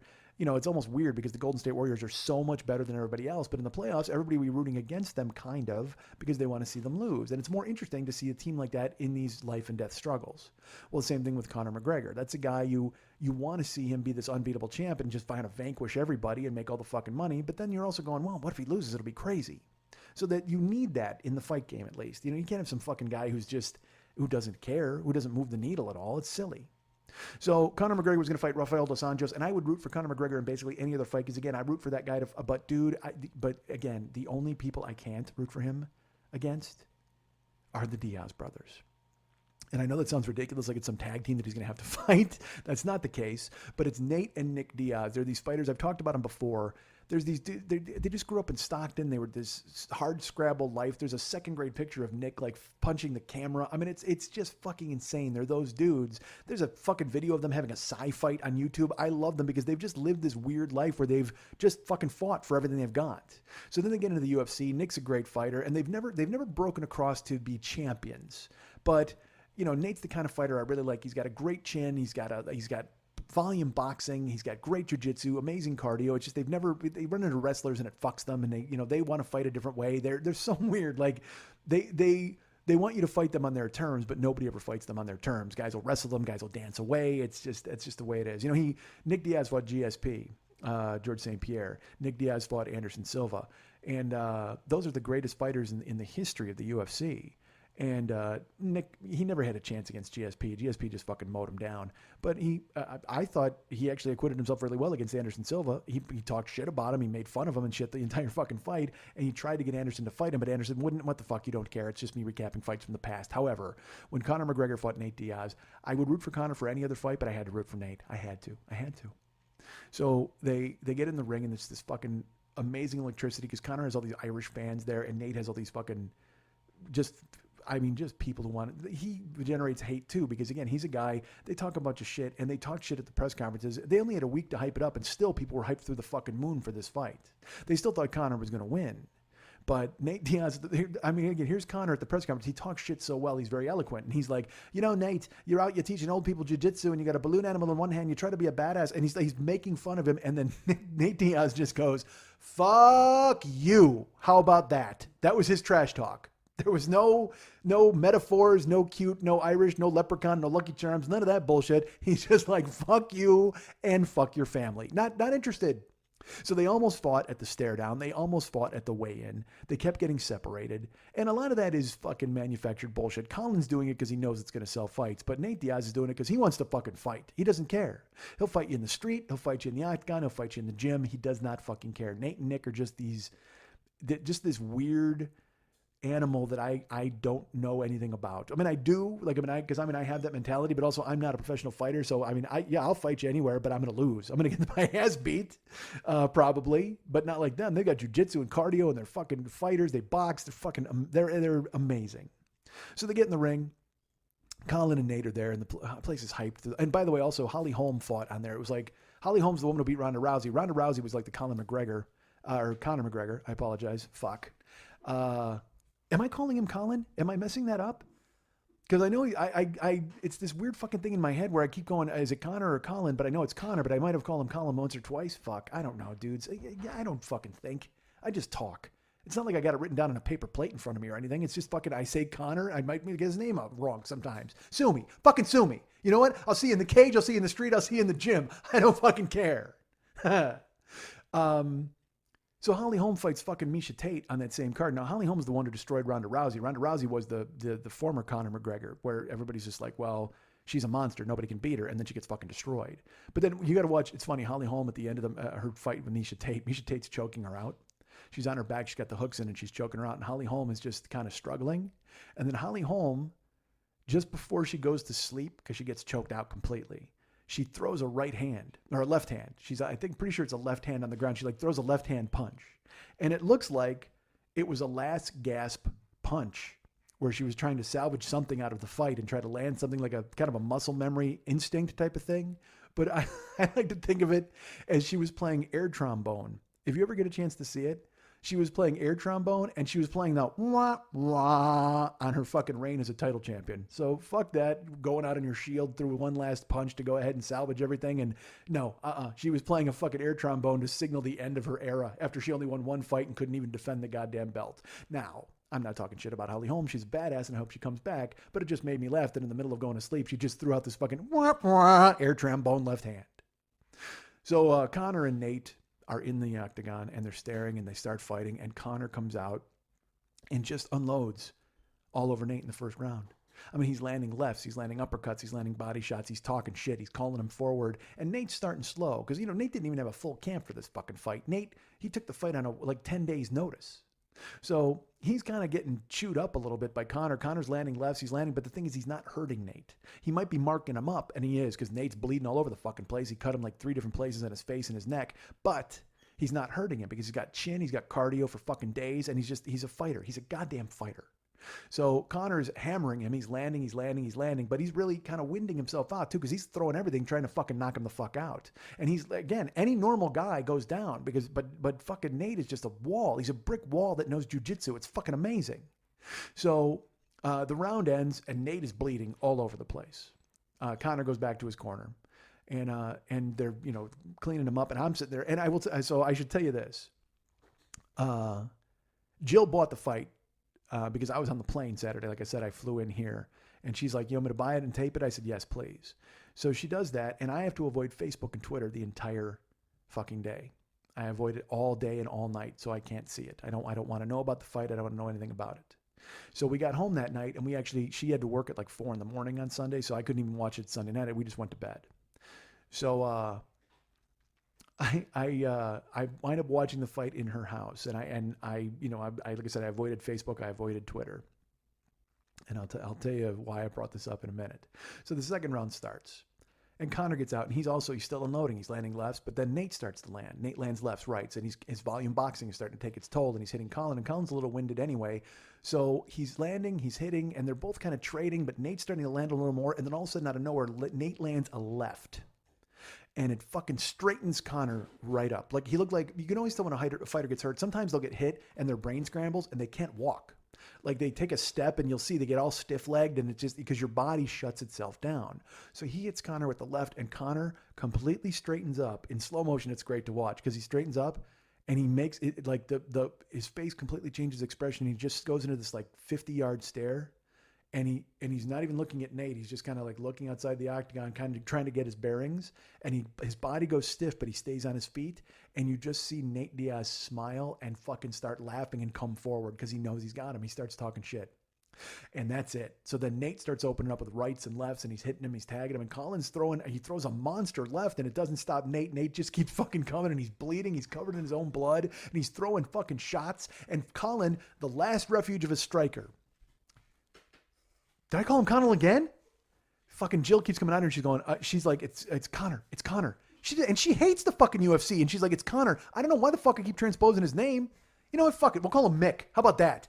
I'll just call him, the guy's Irish. He's eating cabbage and corned beef. I'm calling the fucking guy Mick. So Conor straightens the fuck up. Nate and Nate is hitting him. And like I said, Conor's a striker. So Conor, he's getting tuned up, and there's nothing he can do about it. Nate's covered in his own blood, and the last refuge of a striker is he goes for a takedown. He tries to double leg Nate, and it's like, then you know you're finished. If a striker goes for a takedown, he's fucking hurt. So, and the problem is he doesn't realize, Conor doesn't have much of a ground game, and by much of a ground game, I mean he doesn't have any ground game as far as I could see, because he gets on the ground, and Nate is fucking world class jiu-jitsu motherfuckers. So Conor tries to take him down. Nate pushes him to the ground, takes his back, starts pounding him the fuck out, gets the mount, and then Conor turns over, and Nate chokes him the fuck out, throws the rear naked, and Conor has to tap out. God, I just, and the best part is Nate gets up, and he has no musculature. Like he's just a guy who's in shape, but he's not like cut. But he makes the muscle pose. He looks like a little boy. Like my godson Val will do it sometimes. Not now that he's 13, but when he was 8, it's like that little. You ever see a little kid make little muscles? That's what he does. Nate stands up and he just makes fucking muscles, and he starts pointing and yelling, and he goes. And the best part is he doesn't even wipe the blood off his fucking face, dude. he's just bleeding all over himself, and he comes up to the cameras and he's talking shit, and he's like yelling 209 and Stockton, and it's fucking amazing, and his corner's going crazy, and Conor's on the ground, and he can't, he's just fucking choked out, and it's all over. And everybody starts pouring into the ring, and everybody expected there to be problems, because there was all this hate generated. But, Nate recognizes that Conor did all that to sell the fight. So he goes over to Conor and he hugs him, and basically Conor made him a millionaire. He literally, because they came to Nate to ask him for the fight, and Nate turned them down like 4 times and kept asking for more money, and the UFC kept coming up with the more money. So good for him. And then he wins, and I've been waiting for the Diaz brothers to get a signature win. It's so fucking great. It's so great. And I just hope it continues, and I hope he can do that. And so he gets to be interviewed. Joe Rogan comes into the ring, into the octagon, and it's so great because Nate Diaz, again, he's just kind of a goof. They're just these street kids, so they just don't speak well. You'd have to fucking see them. They're just fighters. He makes a living getting punched in the fucking head. Of course, he's not going to be eloquent. And Joe Rogan comes up to him with the microphone and says, Nate Diaz, you just shook up the world. How does that feel? And, this is Nate Diaz's huge moment. He beat Conor McGregor. He's now about to graduate into the complete upper echelon of UFC fighters, money-wise anyway. And he takes the microphone and he just goes, hey, I'm not surprised, motherfuckers. And the place goes bananas. Joe Rogan laughs. He says it's the best answer he's ever heard in the history of interviewing fighters. And then they analyze the fight, and Nate thanks Conor, and Conor comes over, and Conor's very graceful in defeat. And then he puts up a thing on, because then all the fighters now, all the long knives are out for Conor. Like everybody he talks shit about now, they want a piece of him. They're all like, you're a pussy. We want you. Obviously, you got your ass kicked. You can't fight. And so they're talking shit about him. So he's like, bring it on. I'll fight anybody you want. Bring him on. But Nate Diaz, dude, when he looks into the camera and he goes, hey, I'm not surprised, motherfuckers. I want that as a ringtone. So I put this out to you guys. Anybody out there who can find that audio and make it a ringtone for me, so that's my phone, is Nate Diaz going, hey, I ain't surprised, motherfuckers. I will, I don't know what, you'll go any swag you want. Any of the download sets, you want a mystery shirt, whatever the fuck. If you can make me a good sounding ringtone of, hey, I ain't surprised, motherfuckers. I think I'm not surprised. I whatever swag you want. So send it. Oh, fuck. There's plugs I didn't do. God damn it. Look at this. I was about to close this out, and here's the plug. I'll finish with these plugs. All right. So send me that fucking ringtone. You get whatever you want. Remember, and I'm just doing this because why not? If you want to use MileIQ to keep track of your mileage for your work, go to mileiq.com/invite/HFVHB. That's mileiq.com/invite/HFVHB. And I get something. I don't know what the fuck I get. If you want to be an Uber driver, and God, why wouldn't you? After all of the cool stuff I've told you about that application, or that fucking application, because you know what I thought of job? I was gonna say job, and went to job application, occupation. Holy fuck, dudes, I'm gonna be having a stroke. You want to use my Uber code of DJZW1YTTUE. That's DJZW1YTTUE. I get money, so do you. And I'll tell you this, Lyft. Now I have a code for them, and I've told you that before. It's Mike720057. All of the Uber letters are lowercase. All of the Lyft letters are uppercase. Mike, M-I-K-E, 720057. Now I'll tell you this, if you're a Lyft driver in Los Angeles or California, and you use my code, and you do 40 rides in the first month, I get $500 and you get $500. It's a ridiculous deal. I don't know how Lyft is doing it. I guess they're going toe-to-toe and trying to get Uber to get back off. But if you're in LA or California and you want to be a Lyft driver, use my code and hustle. Drive 2 weeks worth. You'll get the 40 rides. I guarantee it. You'll get $500. So will I. So that would be kind of cool. And again, so now I got to go watch this fight. I was going to sign off with that, but instead I said Colin 150 times, and I ruined everything. And I literally, my girlfriend who hates the fucking UFC, because I even tried to show her the fight. Like, she was at work when I was watching it the first time, and there's a clip where a dude gets kicked right in the face, and she's just like, I don't even understand why you're watching this. And I said, honey, it's just like football with punches and not padding. And she's like, now I know you got your brain scrambled in that fucking car accident. Like, now she keeps thinking that too while I'm here. Anytime I mess, you know what? That's why I'm doing Colin and Connor, because I'm scrambled from the car accident. Because she's for days, she keeps going, honey, I know your brain is hurt. So what do you got? What'd you buy me? You took the groceries away. Oh, dude. All right. My brain is totally fucked up. Because get this, she brought groceries home. I put the moose in the cabinet with the fucking Triscuits. What the hell? Dude. So maybe I am screwed up. Maybe I did hit my head. A couple of years. You know, hey, 6 accidents in 2 fucking years. Of course I'm fucking scrambled, man. I'm putting Moose in with Triscuits. I'm calling Conor McGregor Colin, and I'm still driving for Uber and Lyft if my car gets fixed. I think that's the biggest indication of a brain injury. If somehow they fix my car, or even if I have to buy a new car, I will go back to driving for Uber and Lyft. That's the depth of brain damage I've actually received or inflicted upon myself. I will go ahead and still drive for those fucking companies, even when I...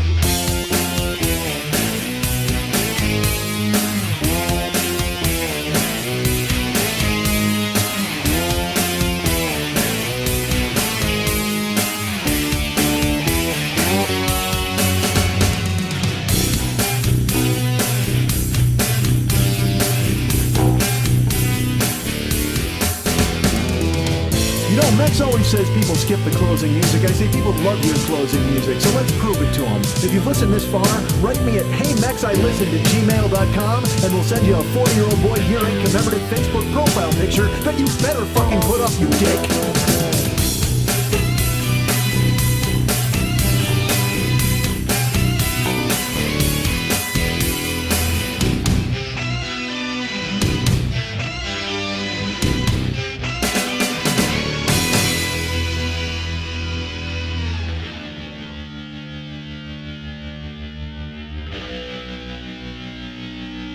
Sorry about the dick thing. Did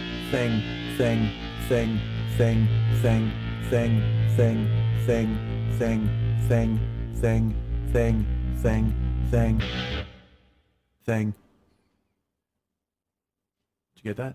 Yeah, I got it. I don't want you to miss any of that brilliance.